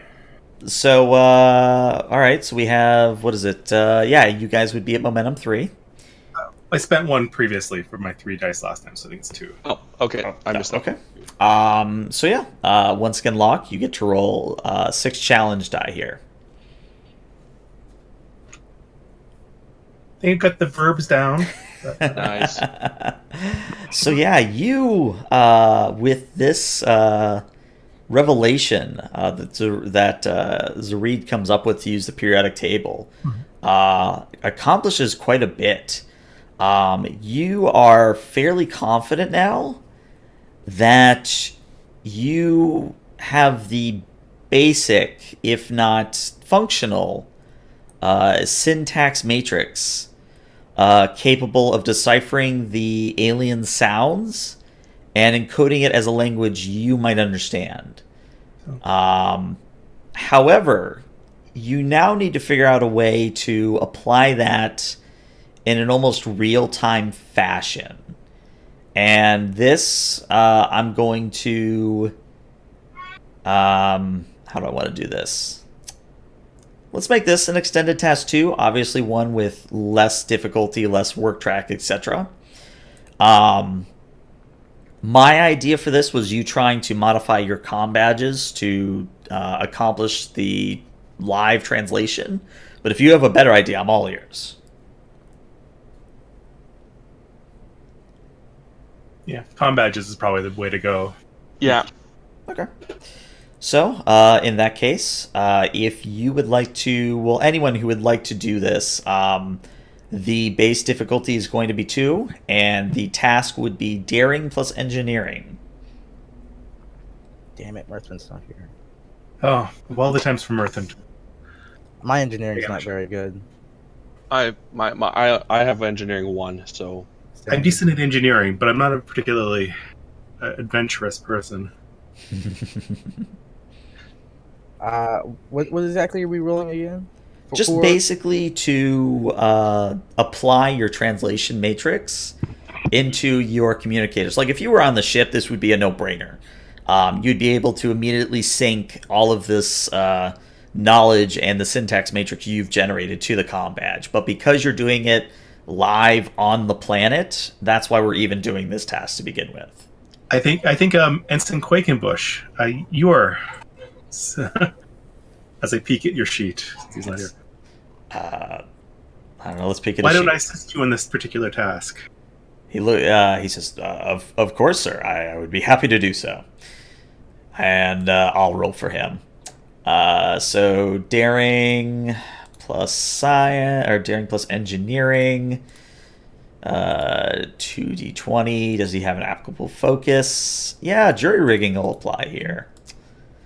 I have a gadgeteering focus I'll allow it, sure. for assisting us. What if we cross-reference those? Patch that into there. Let's see. So Well, if there it goes. Applicable focus, yes. All right, so you guys get 2 momentum. And let's see. Quakenbush gets to roll 6 challenge die. Okay, well, Rolling really well. I'm going to say that that immediately completes the task. It was a very small work track that you had to fill up. So I'm just picturing this communicator wired into a tricorder. well, not physically wired, but like wirelessly kind of connected. Bluetooth. Basically. And Quakenbush kind of looks up from his work and he says, well, sirs, I believe this to work. I'm not sure if they can understand us, but you could certainly give it a try. I'll turn to the queen and are you able to understand me now? So there's a noticeable, not like a reel of shock, but there is a very noticeable movement that would seem to indicate surprise. And the queen replies verbally, yes, I am able to understand you. Can you understand me? Indeed. Greetings, and I'll hold up a Vulcan salute and say, I'm Lieutenant Commander Pinek of the USS Ophion. I am Queen Ferocia of the Slaw. Sloix, in case you were wondering. I'm quite glad that we are finally able to develop a line of dialogue. We have many questions. First and foremost, we received a communication that led us to this ring and this particular solar system. Are you in need of any assistance? We are, but just to confirm, you did receive our signal? We did. However, at that time, we were unable to establish a language dictionary in order to decipher it. Well, perhaps it is best, based on what I was able to gather from our mental communication, perhaps I should start at the beginning. That would indeed be helpful. So she kind of waves one of her hands, and immediately every slaw in the room kind of chills out. Like there was some kind of tension in the area, but you feel that it is completely dissipated. And Ferocia begins to say, "My people, the Slaw, we are not natives to this world, to this ring. We call it Axis, which again is ACIS or ACSIS HIS. So Axis. I tried to keep the insectoid feel. If you haven't gotten the idea, but she continues on to say, our old creation mythos, which most of us no longer follow, tells of a advanced species, one that was far beyond our ancestors, that brought us here for some unknown purpose.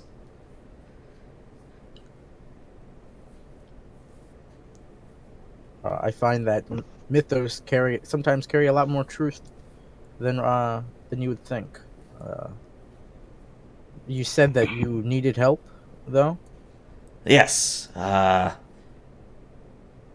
kind of premise what I'm about to say, a lot of the technology that we now use is based on what we have found here on Axis.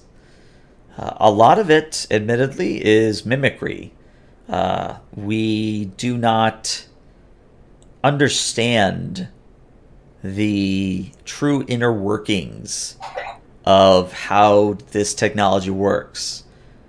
That said, there are a few rare slaw that do understand how things work, and these individuals are respected and socially elevated to a level similar to my own.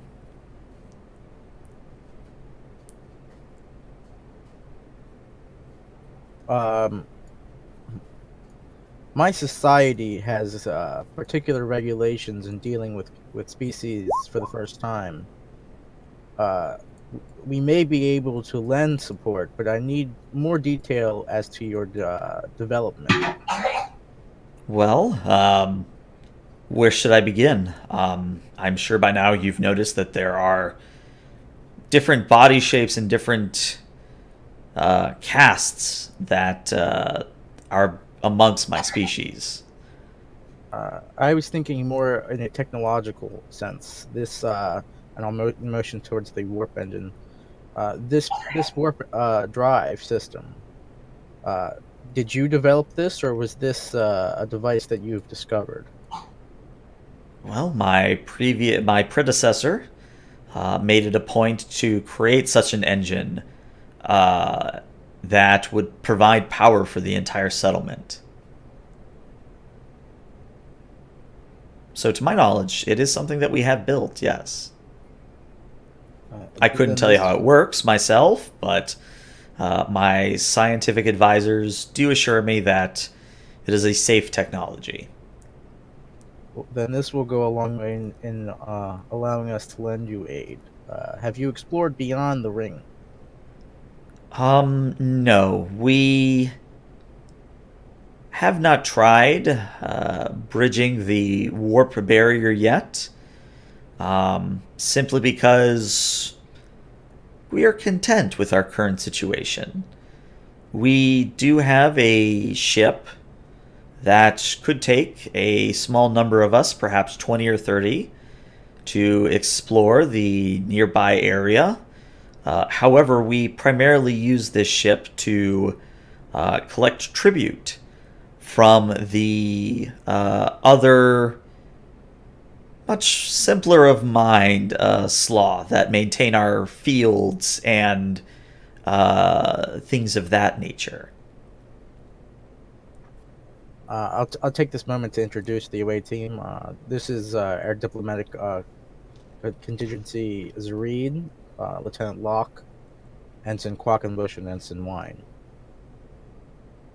She kind of nods at each of them in turn. She says, "It's good to meet you." Getting back to the matter at hand, the assistance you've requested. What exactly does this entail? Well, and she motions around at the installation that's all around you.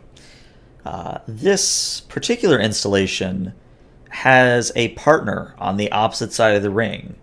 Now, again, I am not the most technologically minded person, or technologically minded slaw, but from my understanding is that these installations help regulate the weather.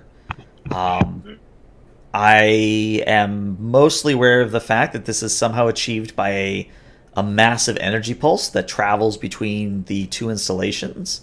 However, the sister installation has not returned the energy pulse in several weeks, and things are beginning to degrade. And as such, I would consider it a great boon or a great olive branch if you were able to reactivate or otherwise figure out what has gone on with our sister installation. This could be possible. However, I will need to confer with my commanding officer. In the meantime, I would suggest that you confer with your scientifically minded slaw and perhaps bring the most capable of them here in order to assist us and better understand this technology. Okay. She nods and says, "That is acceptable." And I'll nod, bow, and then kind of step away and connect to Ophion. Skull here, go ahead. We have encountered the slaw, or is that how you say it? Yeah, slaw. Whole slaw, and they are not the progenitors of the ring system. Their mythology and history tells them that they were brought here by a much more advanced species than their own. They are warp capable, however, they are not very inclined to explore past their own ring world. They are requesting our assistance in reactivating a weather control installation on the other side of the ring. Very well. I don't see a problem with this. If they have warp technology but don't choose to use it, that still places them above beyond the prime directive, and this would give us a better opportunity to learn more about the original builders of this massive structure. Indeed. I would recommend that a small contingent of engineers, perhaps led by Lieutenant Bragg, beam down for assistance. I've also requested their top engineer and scientifically inclined Slaw to also be present. That sounds like a good idea to me. I'll get a few engineers down to you. Um, are are the Slaw okay if they transport down, or would you prefer I send them down in a second shuttle? I will inquire now. Please hold. And then some music plays. But I asked. I said I inquired with Queen Praxia. Uh, are you acceptable to matter transportation? We are going to send a couple of our engineers down to help. I'm not familiar with this technology. What does it entail? It entails breaking down the constituent matter of a person or an object and then reconstituting it at a different location. That seems very impressive. Um, I personally have no aversion to this idea, though I would ask that you not materialize in the middle of my people. That it might cause a panic. In the middle of them, as in if within their person themselves or within the settlement. I think you would get the idea that basically she just doesn't want you to beam like away teams down with phaser rifles and running, basically turning the town into a pillaging. Is there a location just that you deem suitable for air teams to come down in? She just kind of motions around at the area about you, and she says, "I would figure that in here would be the most easiest and simple way to handle it." Unfortunately, the alley composition of the command center here is not compatible with their transporter technology. Well, if that's the case, then perhaps I can send my advisors that I am able to scrounge up. I can send them along to where your shuttle landed, where your ship landed. And then, as a group, you all can proceed to the sister installation. Very well, then we will do so. Excellent. Thank you for your time. And then I'll motion for the away team to follow me back out. All right. So we've been going for 2 hours. Let's take a 5 to 10 minute break here. I'll be right back. All right, BRB.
All right, I'm back.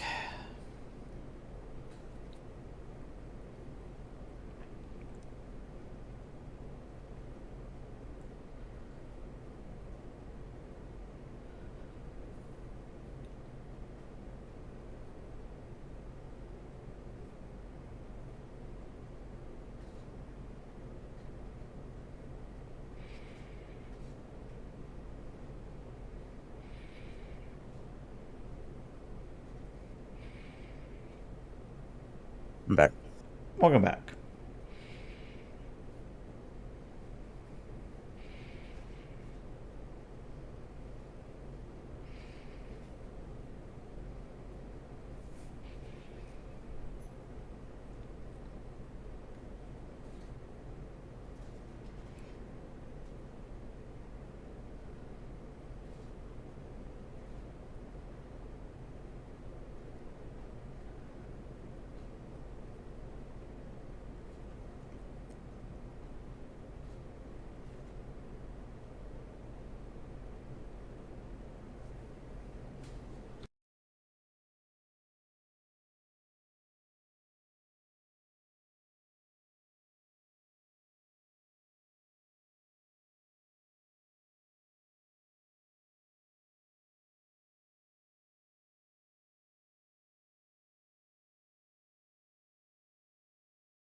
Well, if it's any consolation, we at least have one fan of you guys in Twitch chat. So, good news there. Better than none. Yeah. I'm just happy we even have one. That's I don't do these streams for monetary gain or anything. I just do them for fun. So it's always nice to at least hear from fans. We've had comments or. Oh yeah, we actually have someone who's been watching, I think, from the beginning. So big shout out to Sterling Mithril for hanging out with us. Yeah. Captain, are you back yet? Survey says no. Okay. We will continue to wait.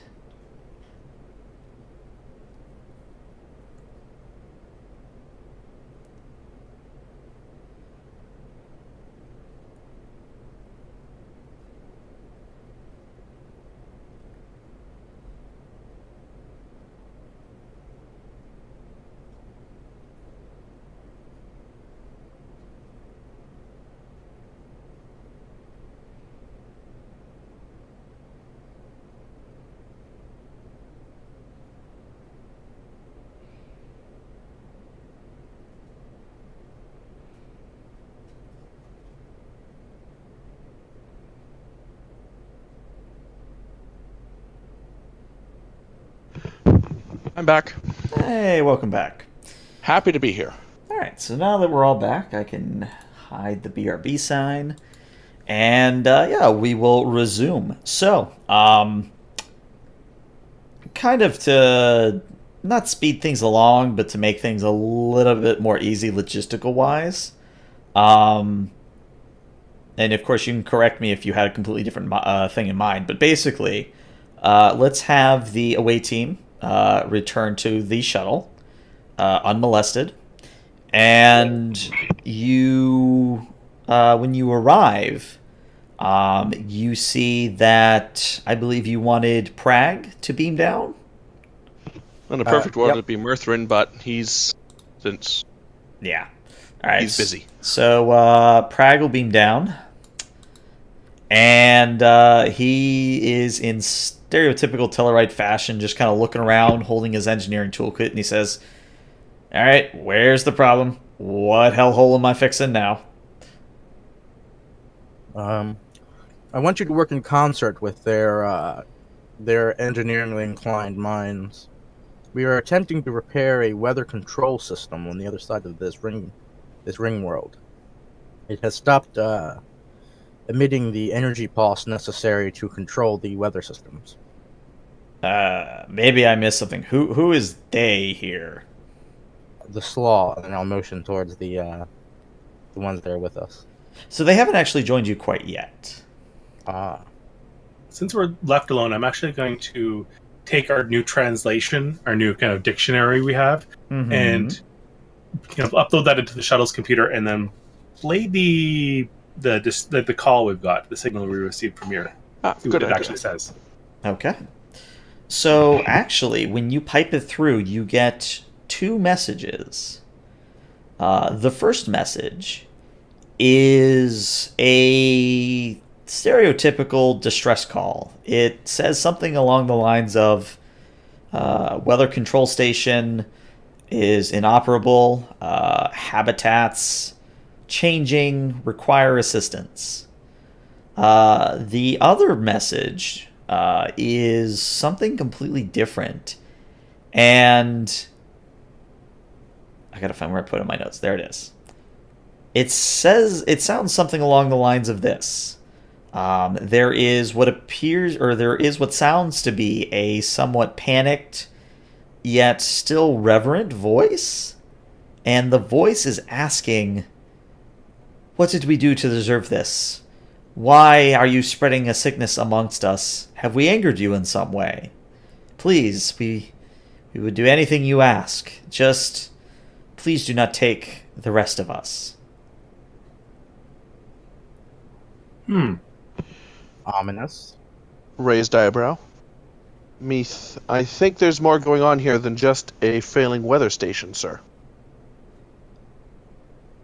Indeed. However, the weather station is indeed failing, and therefore we will send the engineering team along. I would like to question the Queen, however, about this other communication.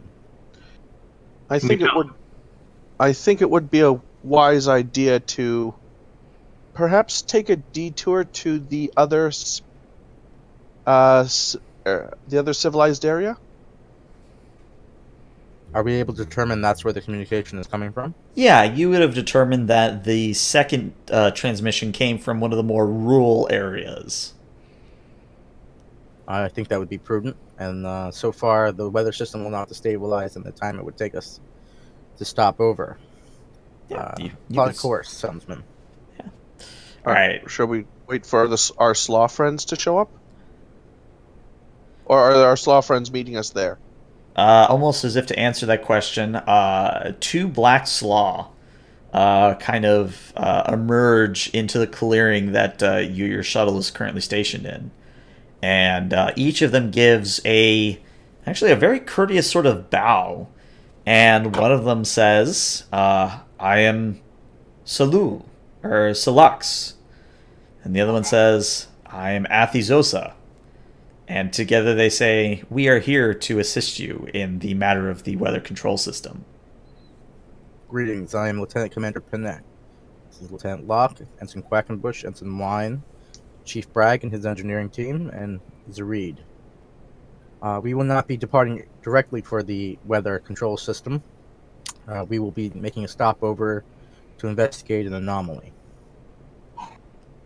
"I understand," says Salux. "As long as we eventually get to the installation, I have no problems with this." The detour should not hamper us time-wise. Excellent. Please board the shuttle and we will depart. Yeah. So you all kind of clamber into the shuttle, which is a tiny bit packed with your new slaw friends, but you manage. So I'm going to give this to you free here. Well, you know what? Maybe you want momentum. Let's have... how do I want to do this? We can just roll off Sona's sheet because the stats are similar to what Ween's got going on. This would be a reason plus con at we'll make this of difficulty 0. So if anyone would like to roll Sona's sheet for Ensign Ween, that would be great.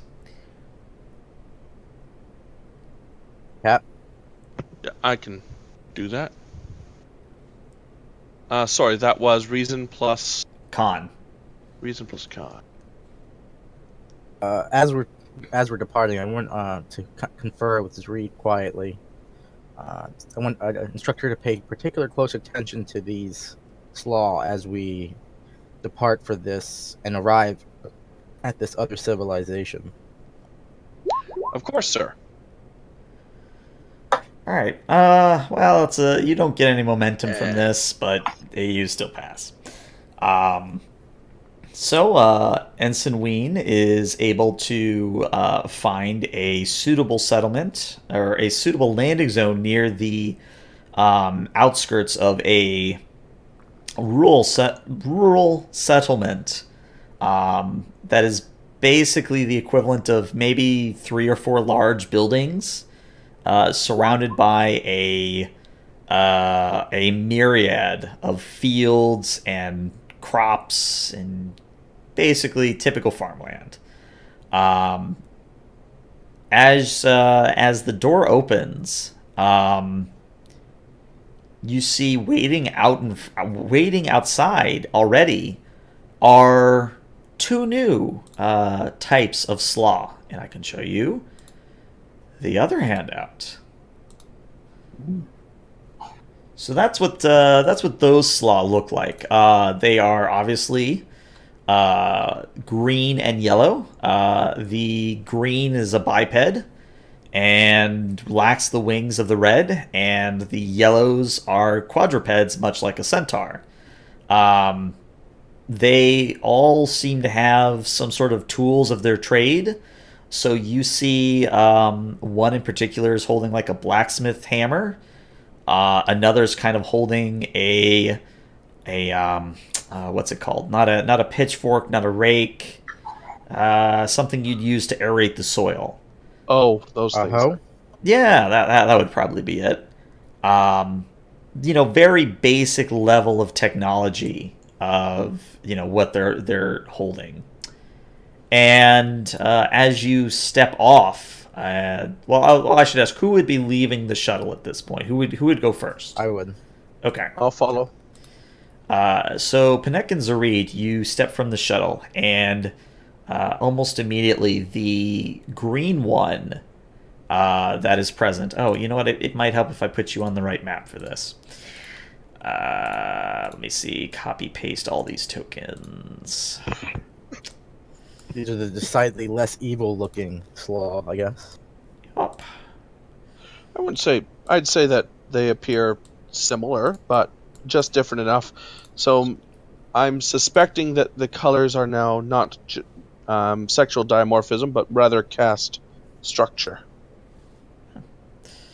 So as you step off, the yellow one dips its front legs to almost resemble a bow, as much as a horse or a centaur being could, and in a tone that I probably won't be able to myself replicate very well, but the tone of the yellow is a very simple sort of inflection. It is not quite like talking to a child, but to someone who is,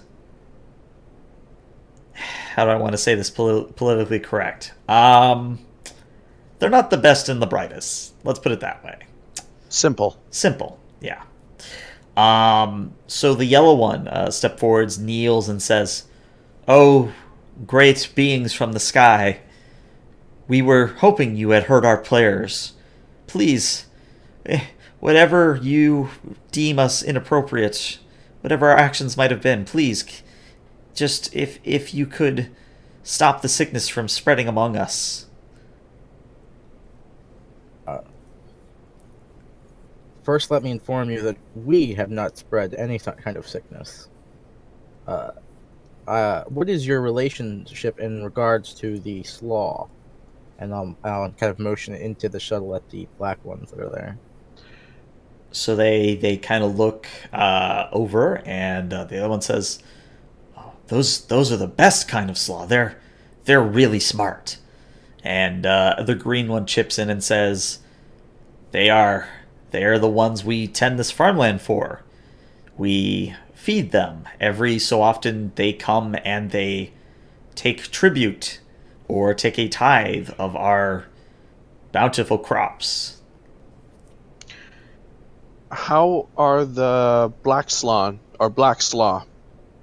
appearing to act? Do They they take any interest, or are they just sort of sitting in the shuttle? They're probably deep in conversation with Prag at this point. Prag, in typical Tellarite fashion, is already trying to get as much information as he can about the weather control system before he even steps foot inside. Okay, so they're not particularly paying any heed to what's going on out here. Not really, no.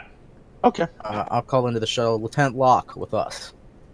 Yes, And then sir. I'll turn to the Slav and say, we require more information as to this sickness.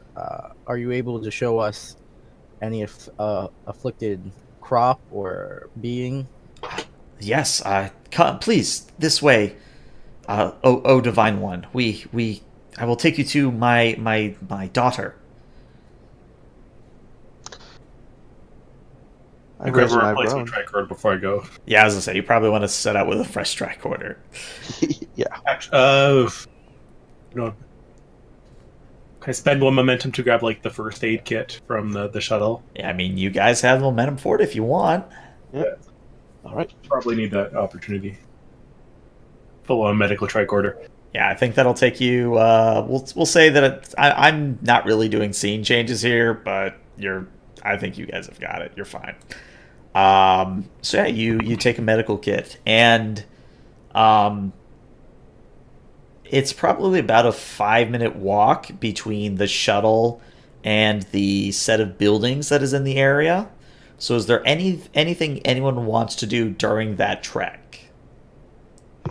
I would like to actually scan them to Okay. see if they are actually like mentally different from the other ones, or if it's an educational thing.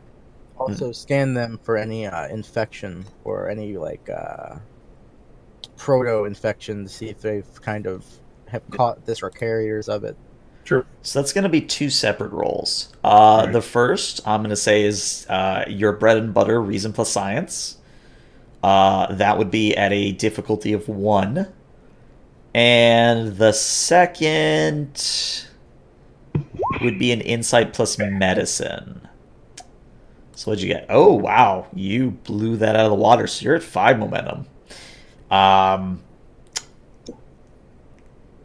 Again, to put it bluntly, they are very simple-minded. They have the capability of, like, they have self-awareness, and they obviously have basic functionality, but I wouldn't ask these guys to solve any math problems, if that makes any sense. It's not an actual slave thing. They are actually physically, mentally inferior. Yes, they are. They're caste, as has been thought of a few times. They are basically the worker bees. They are not. They're just not bright. So yeah, that answers the first question. Now the second question about the sickness or disease. That would be a insight plus medicine, unless you had a better argument for something. And go ahead. Okay. I'm going to spend 1 momentum to get an extra die for that at least. Oh yeah, the difficulty here would be a 2.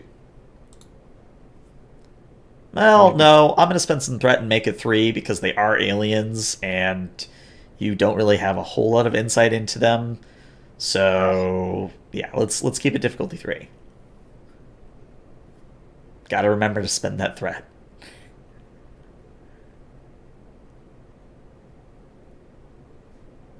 I'm going to...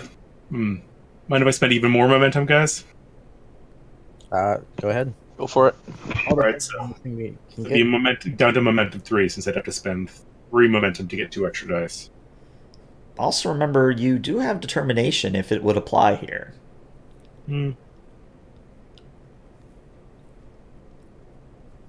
Save that for now. Would my targeted scans focus still apply for scanning for disease? I'll allow it, sure. Coincidental that this affliction has come about just as their climate control system has failed. All right, so yeah, you're scanning them, and just the biological difference between the different castes is enough for you to not really be able to tell what's normal or what might be the equivalent of, say, like they're Yeah, I not. can't Go ahead.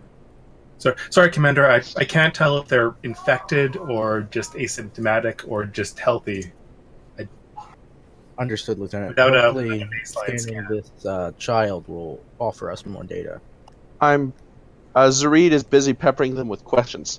Okay. So you mentioned that you have a child. So is it a parental system? So do you have two genders that make up a child, or does one lay eggs in a queen hive situation?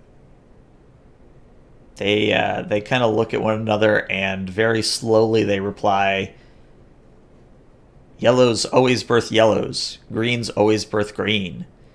Reds birth reds, but blacks can birth any." Does it require two green to make another green, or does one green make another green? 2 of each are required. Wonderful. Thank you for the information. Fascinating. An insectoid-style species that doesn't require a... Sorry, I'm just mumbling now and just jotting down notes really quickly on my pad. Oh, and then the yellow one speaks up and says, "Oh, sorry, forgot. Queen can produce any kind on her own." Queen Praxia? Or Ferocia? Paraxia. Praxosia. Praxosia. They sound great when I come up with these names, but then I try to pronounce them, and I'm just like, fuck. But yeah, the yellow one nods and says, "Yes, her." Interesting. The entire civilization can come from one surviving queen. Which is both a societal benefit and potentially a very dangerous potential situation should they decide that one world is not enough. Well, depends how fast they breed. That is true. All right. So it's probably about now that you've reached the small assemblage of buildings. And you see more green and yellow slaw kind of going about their business. Obviously, those that notice you do kind of come to a full stop and kind of watch you go. But your escort takes you into one of the smaller buildings. And inside you see lying on the ground. Well, I should say this building is kind of like a stable, so that there's different sections where a horse would be, but obviously instead of a horse, you've got the yellow slaw. And there is ranging from small to large slaw that all appear to be in the stable formation, and they all appear to be either coughing or a shade of yellow that looks sickly, things that would be obvious signs that something is wrong.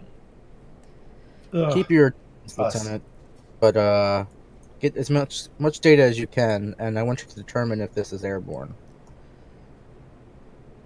Yes, their biology is fairly significantly different. But all right. So you're taken to one of the smaller slaw, and your escort says, "Please, anything you can do."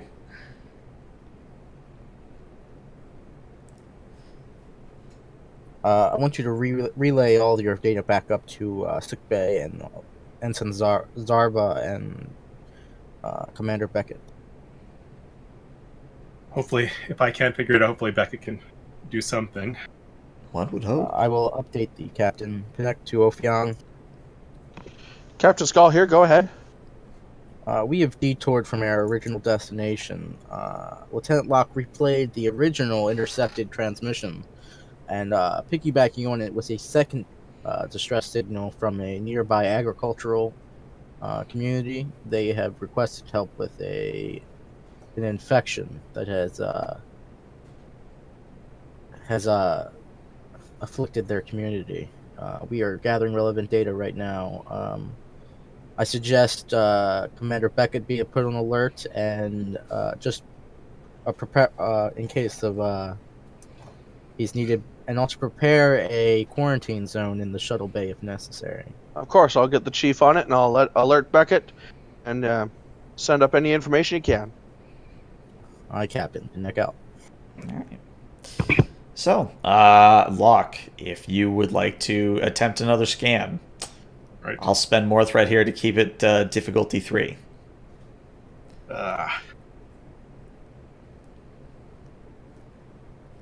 Determination seems like a good time. So how about doing the right thing is its own reward? Definitely, yes. Bit of an odd value for a spy. Well, there's a reason I'm no longer currently a spy.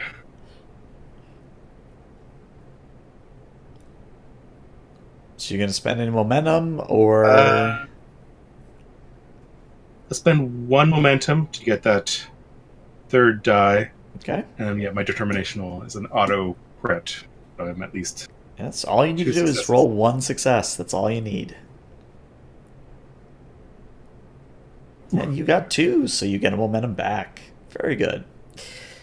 So, Locke, again, medicine's not your forte per se, but we'll flavor it such that Beckett basically works with you as you transmit the data back.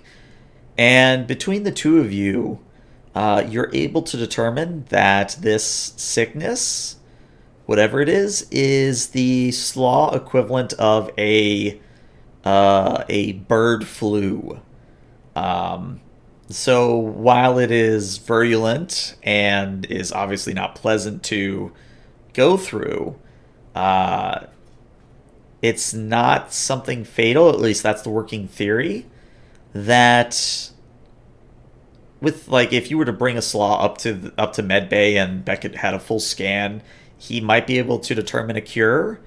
But again, between the two of you, you more or less realize that this sort of thing will run its course over probably about a month's worth time, and then everyone will have been affected and gotten over it by then.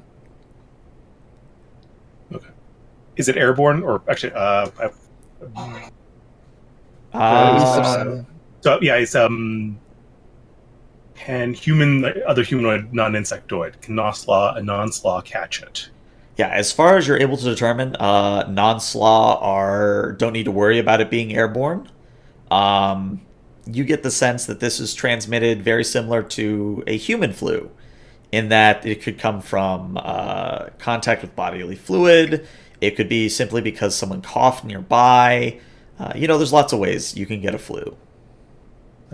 Thankfully, Commander, I think we are safe from it, but just don't lick them. You can, but your determination that this is not a rampant disease running through that could endanger their civilization. The elderly and extremely young might suffer. It might be worth sending a small sick team to bolster them when possible. But as long as they get some bed rest and drink plenty of fluids, they should be fine. So then I will ask them to beam down a small contingent of medical personnel to kind of like deal with the symptoms. We're not going to develop like a full blown cure to this thing, and then I'll tell the green and the the green and the yellows the kind of the basic dealings with it. Plenty of bed rest, hydration. Okay. So they, of course, bow their heads and say, yes, this is very wise. So that's pretty much all we can do for you at this point. But it does not seem to be something that will is devastating in the long run. Commander, it might be interesting to ask our escorts if this infection was known about and if it was being treated at all. I will take that into consideration, Lieutenant. In the meantime, I'd like you to begin an analysis as we could go close. We proceed to our destination. Whether or not this was caused by the change in the climate due to the weather system failure, if they're somehow related. But that's not a priority. Let us head back to the shuttle and carry on with our main objective. All right. So, unless anyone really wants to linger, you kind of all pile back aboard the shuttle, and your pilot begins to navigate to installation 04B. And as the shuttle, instead of like going across the ring, it's much more efficient for the shuttle to remain in Atmo and just kind of follow the ring around. So eventually, you begin to follow this valley between two great mountains until you reach its natural conclusion. Standing like a great marker against the cliff face is what you're assuming is your destination. It looks extremely similar to the ones that the upper echelon of Slaw have taken up residence around. The key difference is that the surrounding area, the surrounding area ends rather abruptly after a certain point, turning into a sheer drop several kilometers down. And you're able to set your shuttle down and walk about the place without any real danger of falling off the edge. But I wouldn't recommend going skydiving if it were me. Well, there goes my first activity. So yeah, you all pile out, and your two Slaw that are with you, Celix just kind of looks around and says, "Yeah, this looks right from the outside. Well, maybe the problem must be in the interior. Shall we go inside?" I think Lead that the would way. be ideal. All right. So, as your group enters the facility, it has a similar layout to the one that you met the Queen in. You're able to apply the knowledge of your past trip through the corridors to head towards what you think functions as a control room. About 7 minutes into this trek, you begin to smell something resembling burnt flesh. And the source becomes readily apparent as you round a corner.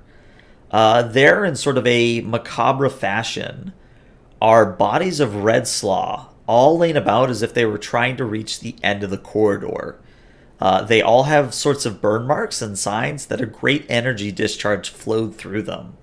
However, as you probably reflexively go to scan the area, you only really pick up energy readings much deeper into the facility. I'm going to pull out my phaser and instruct Lieutenant Locke to get scans of the dead Slaw and determine what killed them. Right. All right. I believe again. Pull a phaser. All right. I believe again. This would be another insight plus medicine. Sorry. Yeah. As far as I'm aware, insight plus medicine is diagnostical. I could be wrong, but it sounds right.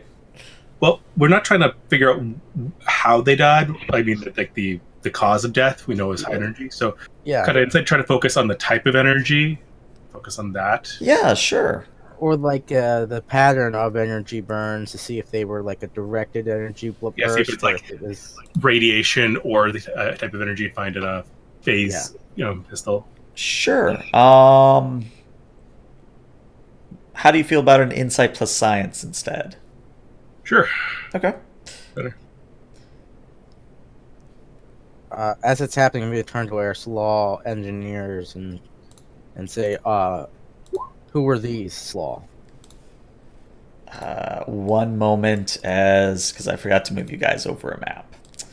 I also forgot to ask the difficulty. The difficulty would have been A2. All right.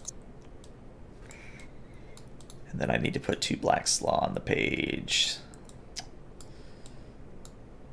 And 1 more. There we go.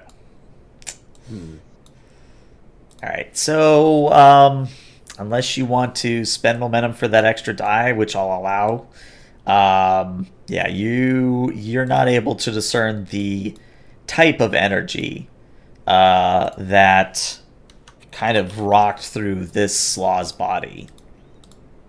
It's been too long. I can't tell exactly what type of the energy signal the beams came from. Definitely some sort of focus energy, though. The one thing I will say you will get, even with no real success, is that they all seem to die at different intervals.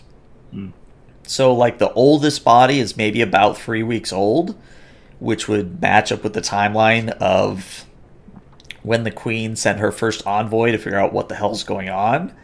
And then the other bodies are incrementally closer and closer to the current time frame. The most recent body is perhaps 5 days old. Well, that's a very peculiar set of circumstances that would lead to many deaths in a simultaneous spot. I'm going to pull out the tricorder and just begin scanning the walls. And are there markings on the walls in any hieroglyphics, or even caution, don't stand on this spot, you may die kind of warnings? I'm just going to give this to you, because otherwise it would be like some stupid difficulty task. You see more of the circular symbols that also adorn the exterior of the installation, but you're not seeing, with your tricorder, you're not seeing like hidden energy barriers or secret ceiling discharge lightning rods. It just feels like this was a coincidental sort of place for these bodies to end up. Okay. I'm going to gesture to the various symbols and to their black slan friends. I've noticed these symbols both throughout this installation and your Queen's residence. Is it a written language? Do you know what it means? It is the language of those who made the Ringworld. Unfortunately, we have never been able to decipher their meaning. Very well. I'll toss all the readings I get up to Ophion and hope that their linguistics database might be able to pull something together. Are you aware of any a splinter faction or anyone that would seek to gain control of a weather system in order to promote their own agenda? Not that we're aware of. It's rather unheard of for a faction or caste or really any individual slaw not following the will of the Queen. Is there more than one queen on the ring? No, there is currently just the one that we are aware of. Very well. We were going to have to head farther in towards these energy readings. I want to check the floor. Does it seem signs of the drag marks, like someone might have moved the bodies and dumped them here? I would say the floor looks rather pristine. It's almost like the bodies crumpled in on themselves rather than dragged or fell into a position. Kind of like a puppet and you cut the strings. Let's move forward. Standard formation, I'll lead. Okay.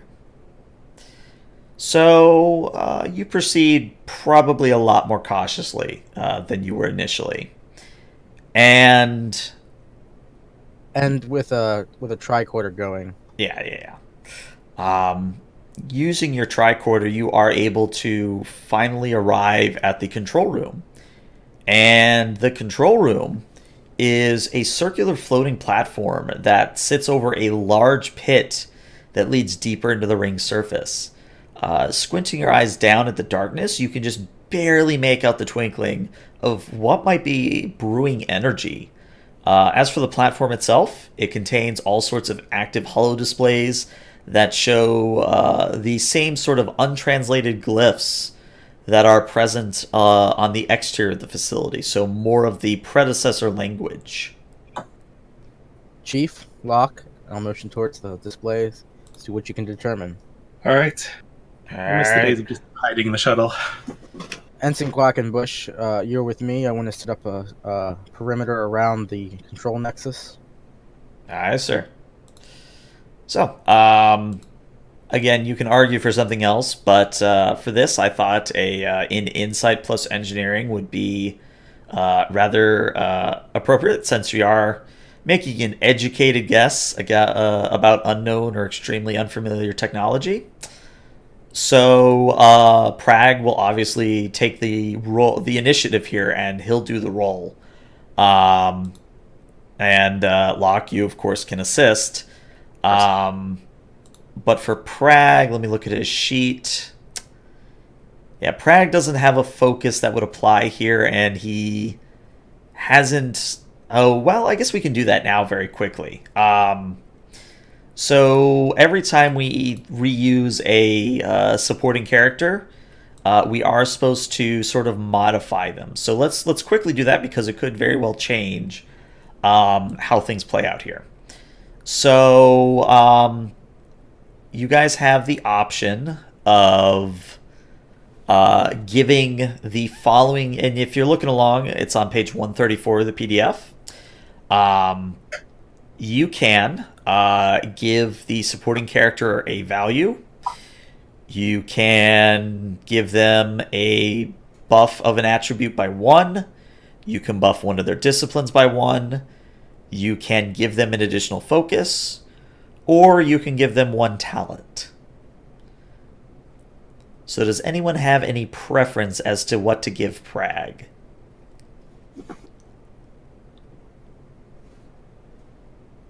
His engineering's a little low for his position as chief, so my suggestion would be to bump that up 1. Okay.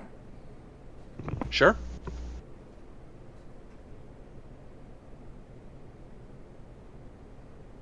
Yep, agreed.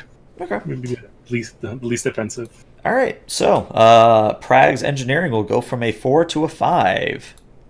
I actually think he's better than Mirthrin now. Let's check for shits and giggles. Is he better than Mirthrin? Yeah, or no. They both have the same engineering. Good. Works out fine. All right. So again, this is a Insight plus Engineering task. It is a difficulty 4. Who would like to roll for Prag? I guess I can. Okay. He does not have a applicable focus, but you can spend momentum as usual. You have 3. Should probably Wait, spend 3. 1 at least for that. That was a reason engineering. In Insight plus Engineering.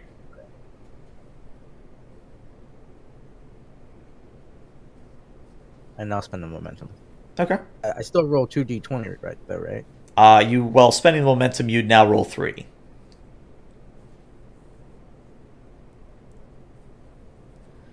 Okay. We have 1 complication so far. Well, let's see what Locke's rule is, and maybe Locke can get you out of this. And Locke, you can also spend momentum on your assist to have 2d20 if you so wished. Yeah. So, we 1 momentum for an extra die, or 2 for... Yeah. Well, you only have 2 momentum at the moment, so... Yeah. I'd spend 1 and save 1 in case we need it. I'm just worried about the cost. Oh, I see what you're saying, I think. No, it would just be another 1 momentum. I'm not going to have it stack. All right. Yeah, don't remember that for buying extra momentum if we're an assisting or not. Yeah, I'm somewhat confident that it's per character roll rather than, combined, but yeah, let's just do it this way. Okay. So you succeed, but we do have a complication here. And what that complication is going to be, I'll get to in a moment. So initially, Prag just kind of looks around. He pokes a few of the displays. He grumbles to himself in Tellarite fashion. And eventually, he just kind of goes up to one of the Black Slaw, has a conversation with them. Then he goes over to Lieutenant Commander Kapanek and he says, "Sir, I think I figured it out, but you ain't gonna like it." Very well laid on me, Chief. Well, this facility works very similar to a starship in how it distributes energy.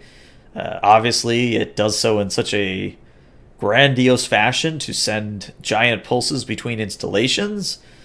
And I'm able to determine that the equivalent of our EPS conduits are simply in need of replacement. But to do that, we kind of would have to use technology on the Ophion that they, and he thumbs over his shoulder at the Slaw, don't really possess. I see. Give me a moment, I'll confer with the captain. Of course. Connect to Ophion. Skull here, go ahead. We are currently at the second climate control installation. Upon arrival, we discovered multiple dead red slaw cast. We determined that they died from an unidentified directed energy discharge. They died in a very odd sequential order, with varying times between. Chief Prag has determined that their equivalent of EPS conduits need replacing in order for this installation to correctly function. Unfortunately, the Slaw themselves are unable to manufacture this technology. However, without this installation, their climate would slowly degrade and eventually perhaps endanger their entire civilization on board the ring. What are your orders, Captain? What sort of technology do they need? They need the equivalent of what our EPS conduits to, I guess, to carry the modulated energy to the correct systems. Oh, Mirthrin's going to love that.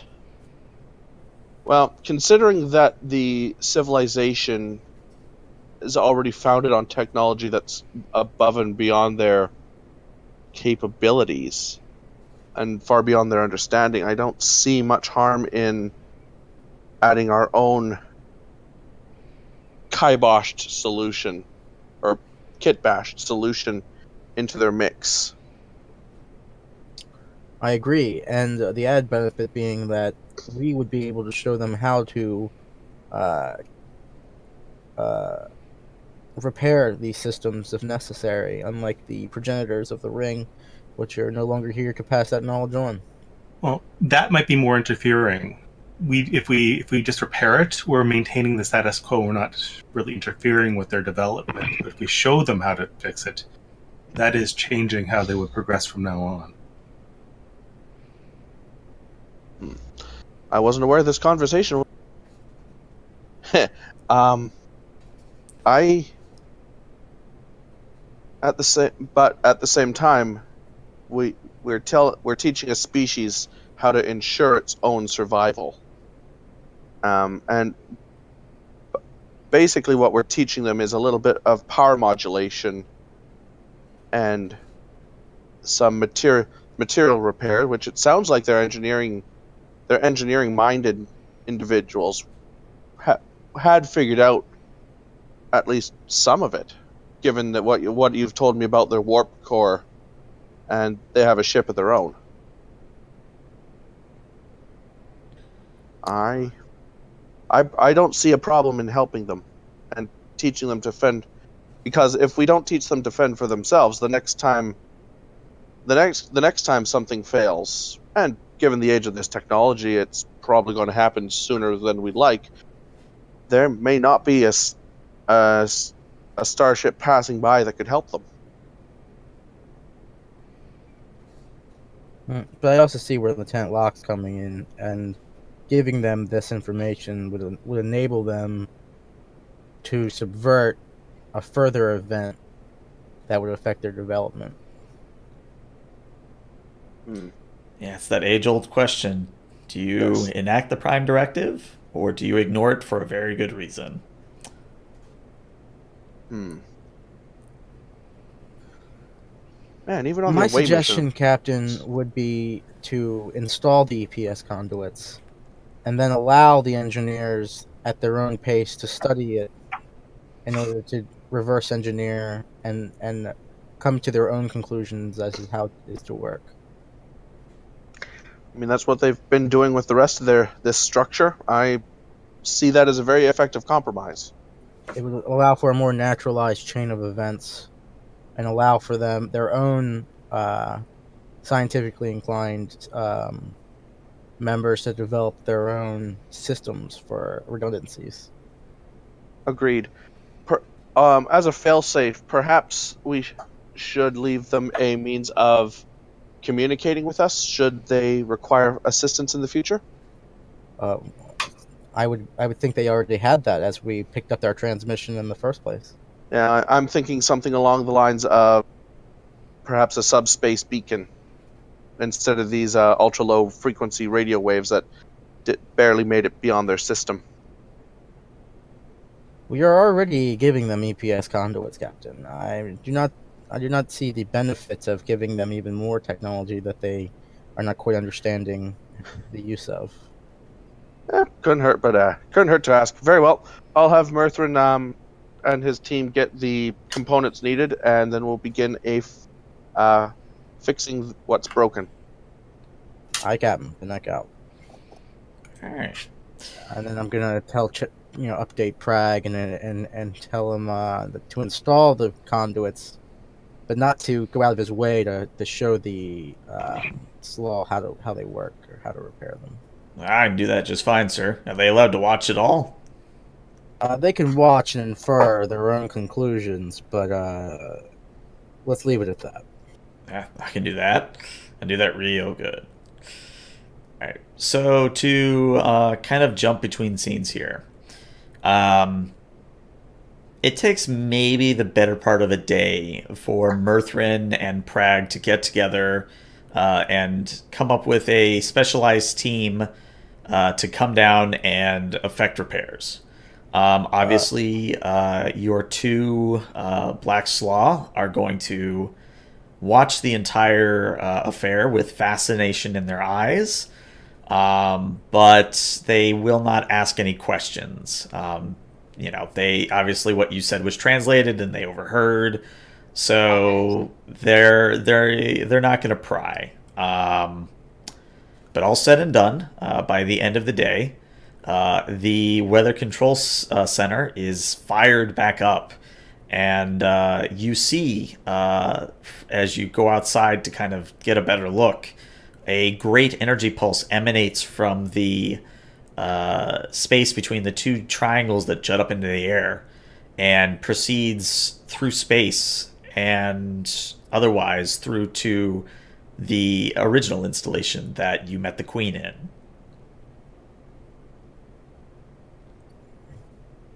It seems their system is back online. However, the deceased law inside are still quite the conundrum.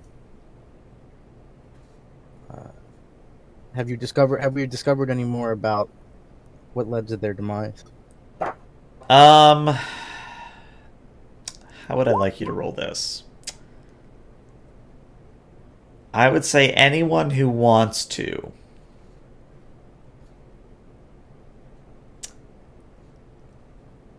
Let's have Prague roll for this. Change my mind. Let's have Prague roll for this. Prague is going to roll another insight plus engineering, but I'm going to keep the difficulty a secret. And I'll roll for him. Would you like him to spend a momentum or keep it at 2? Go ahead, spend one. Spend 1? Okay. All right, so using the last bit of momentum. Wow, he gets exactly what he needed. Nice. Prague is able to come up with the working theory that the slaw in question, the Red Slaw in the hallway, died when the facility tried and failed to emit power back to the sister installation. So all of that energy kind of washed through the facility and essentially killed all of the slaw in the area. And it was just coincidental that we happened to show up when it wasn't trying to restart. Correct. Lucky. Good thing we decided to take that detour. I will inform the 2 engineer slaw as to our findings, so that they can be aware of this in case of further failures. Okay. And then kind of dust my hands and congratulate the away team on another job well done. Excellent. Zareed, since you brought it up, you'll get some good readings and good recordings of the circular glyphs of the predecessor language. But again, this is going to be something you'll have to spend your own free time trying to figure out what the hell it means. Oh yeah, I'm just documenting. I don't have time to research or apply direct or extended linguistics knowledge on. Okay.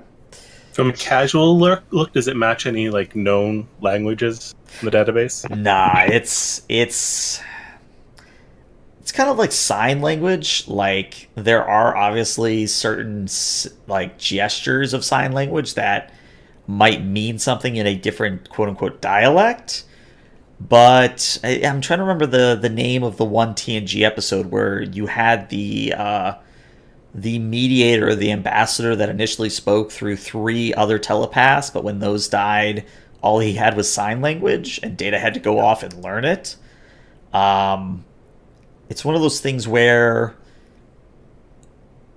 it really could mean different things. Like, even if you were to go up to the Ophion and spend the next 2 weeks trying to translate these glyphs, you would still have an educated guess. You wouldn't have a definite result, if that makes any sense. It is either the secret to a peace with the galaxy, recipe killer apple pie.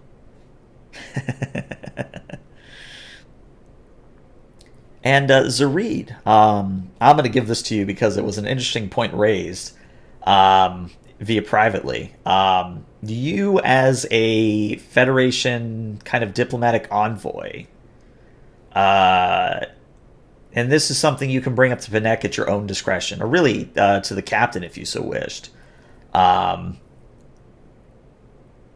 You might not see, or you might see a good reason to maybe leave a representative or call for a representative to be brought here, simply because at this point the Slaw already know of the Federation, and further first contact might be beneficial. It's really hard to say. I mean, at least they. I'll include a note in my. I'll include my notes to them, and say that further communication. They would be open to further communication, but there is no pressing need for one at the moment. I could think of one. I mean, just the study of this alien tech. There is that. We could have a Starfleet Corps of Engineers out here. Get more ships in the Expanse. Yeah. I'll work something up and run it out to the diplomatic folks. Okay. So, to bring it on in and start to wrap up the session, though, even though I say wrap up, we'll probably go another 20, 30 minutes.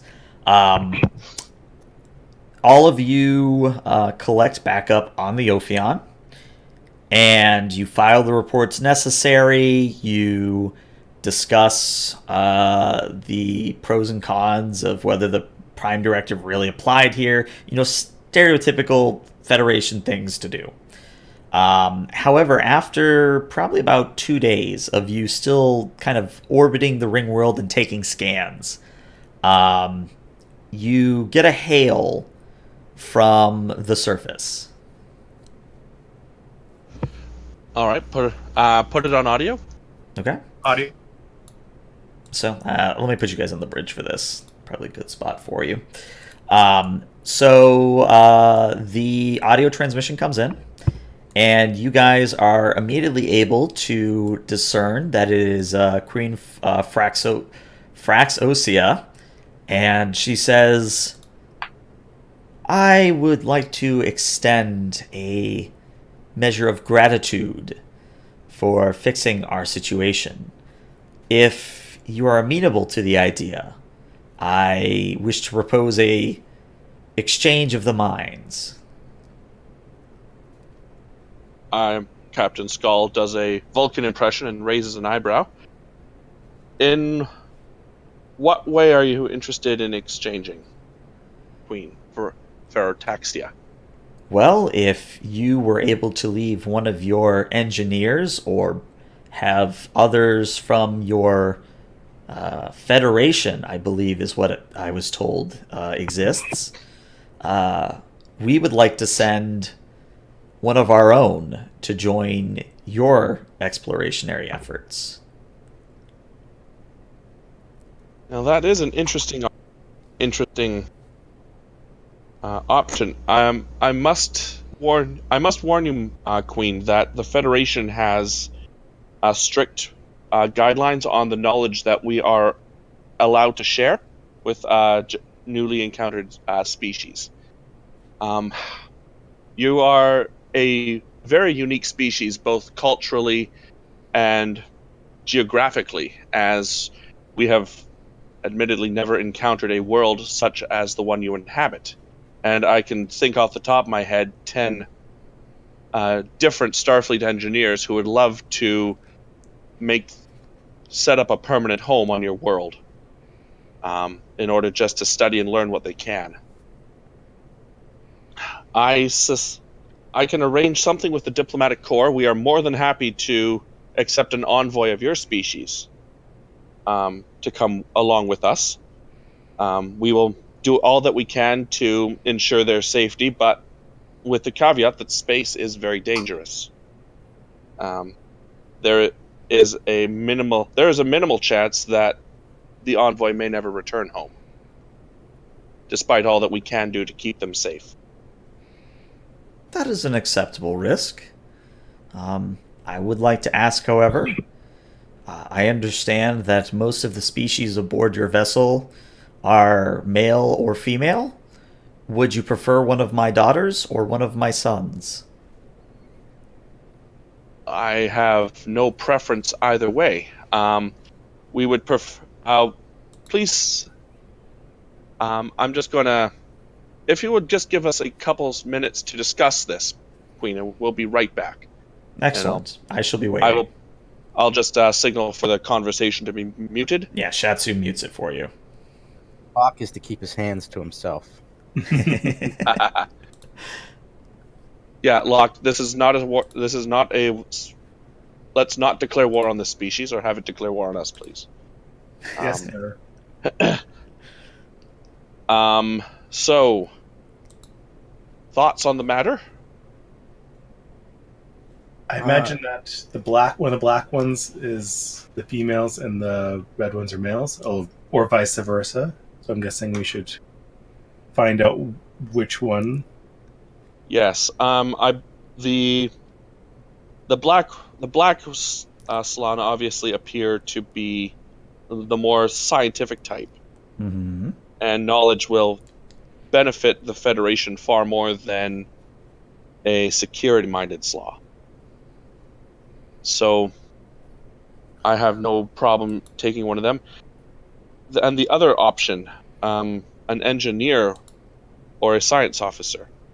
I mean, given how the lieutenant commander of Gamma Shift decided to take it on his own impetus to modify the sensor array without our authorization, this could be a good promotion for him. We could just send him down. I believe that's quite spiteful, Captain. Yeah, I agree.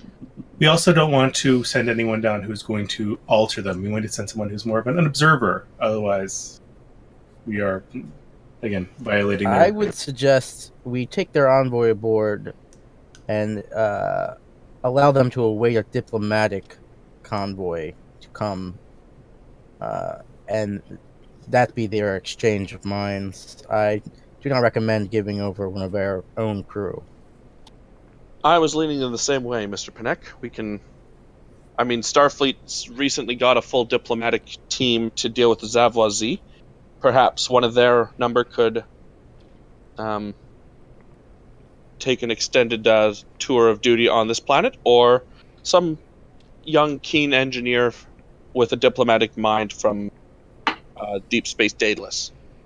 No doubt Starfleet will be determined to come, if only to pry into the technology behind this Ringworld.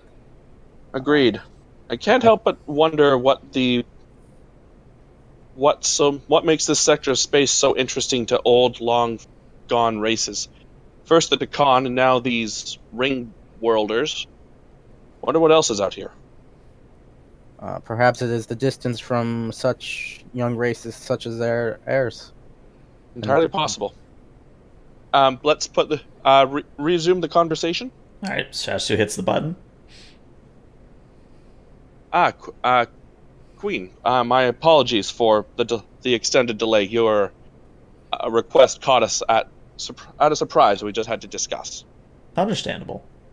We would prefer one of your black-skinned kindred. I believe you refer to them as your sons.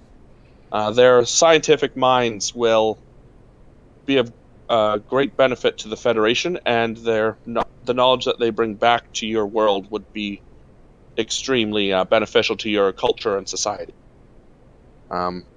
As for an individual to remain on this planet, I'm afraid my ship and crew don't have a good person to offer you from our crew. However, if you wish to take this offer on faith, we can one of our Federation can dispatch an individual that meets qualifications within a relatively short period of time. If you wish to keep your son and your offspring on your planet until we can make good on our side, then that is certainly understandable. I would be willing to take such an arrangement on faith. However, perhaps you have a bit of a misunderstanding about what I meant. While I am capable of birthing any caste of slaw, it is not particularly that the sons or daughters or anything in between fill a specific caste. I could send you a son that was red as much as I could send you a son that was black. Same goes for a daughter. It is really a matter of preference and that which you think would mesh best with your crew. My sincere apologies in our assumptions about your culture. We embrace equality among genders. We do not have a preference to male or female. Excellent. Then I believe I have the daughter in mind that would be eager to see the stars. Wonderful. We shall pick her up we shall send down a ship to pick her. Okay.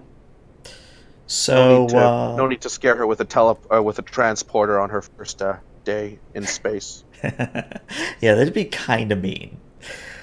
All right. So we're going to end the session as I find. Of course, hold on. I gotta find where it is. Where is the duck? There is the duck. So we're going to kind of have a one-on-one between whoever is going to meet this individual and kind of start to show them around. So would the captain take the honor of showing this slaw around, or would it be Panek? Would it be Zari? Like, who would be designated for this task? I gave the last tour. That you did. Probably the captain would do so. Okay. Yeah. Just give him a bit of limelight in this story. All right. So we'll say that you give her a brief tour of the ship when she arrives, And she is, for lack of a better term, like an eager freshman. She is eager to see, touch, and explore everything that's around her. And your tour ends in the Duck, which you had previously requested be somewhat vacated so that it wouldn't kind of scare her off. And Zenixia, as her name is now known, kind of looks around and says, "This is tremendous. What is it you do here?"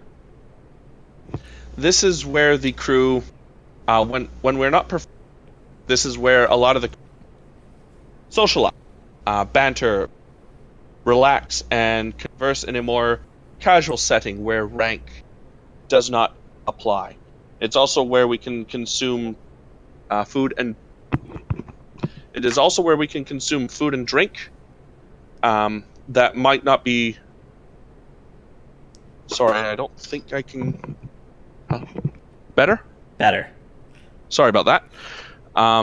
This is where we can consume food and drink and relax and communicate between departments, or perhaps you would refer to it as between castes for the time being. Friendships can spark up between crew members in any department, but sometimes cannot be nurtured within that department. So crews will socialize on their time off out here. Also, we perform music and watch movies on what we call cultural nights, where we learn about one another's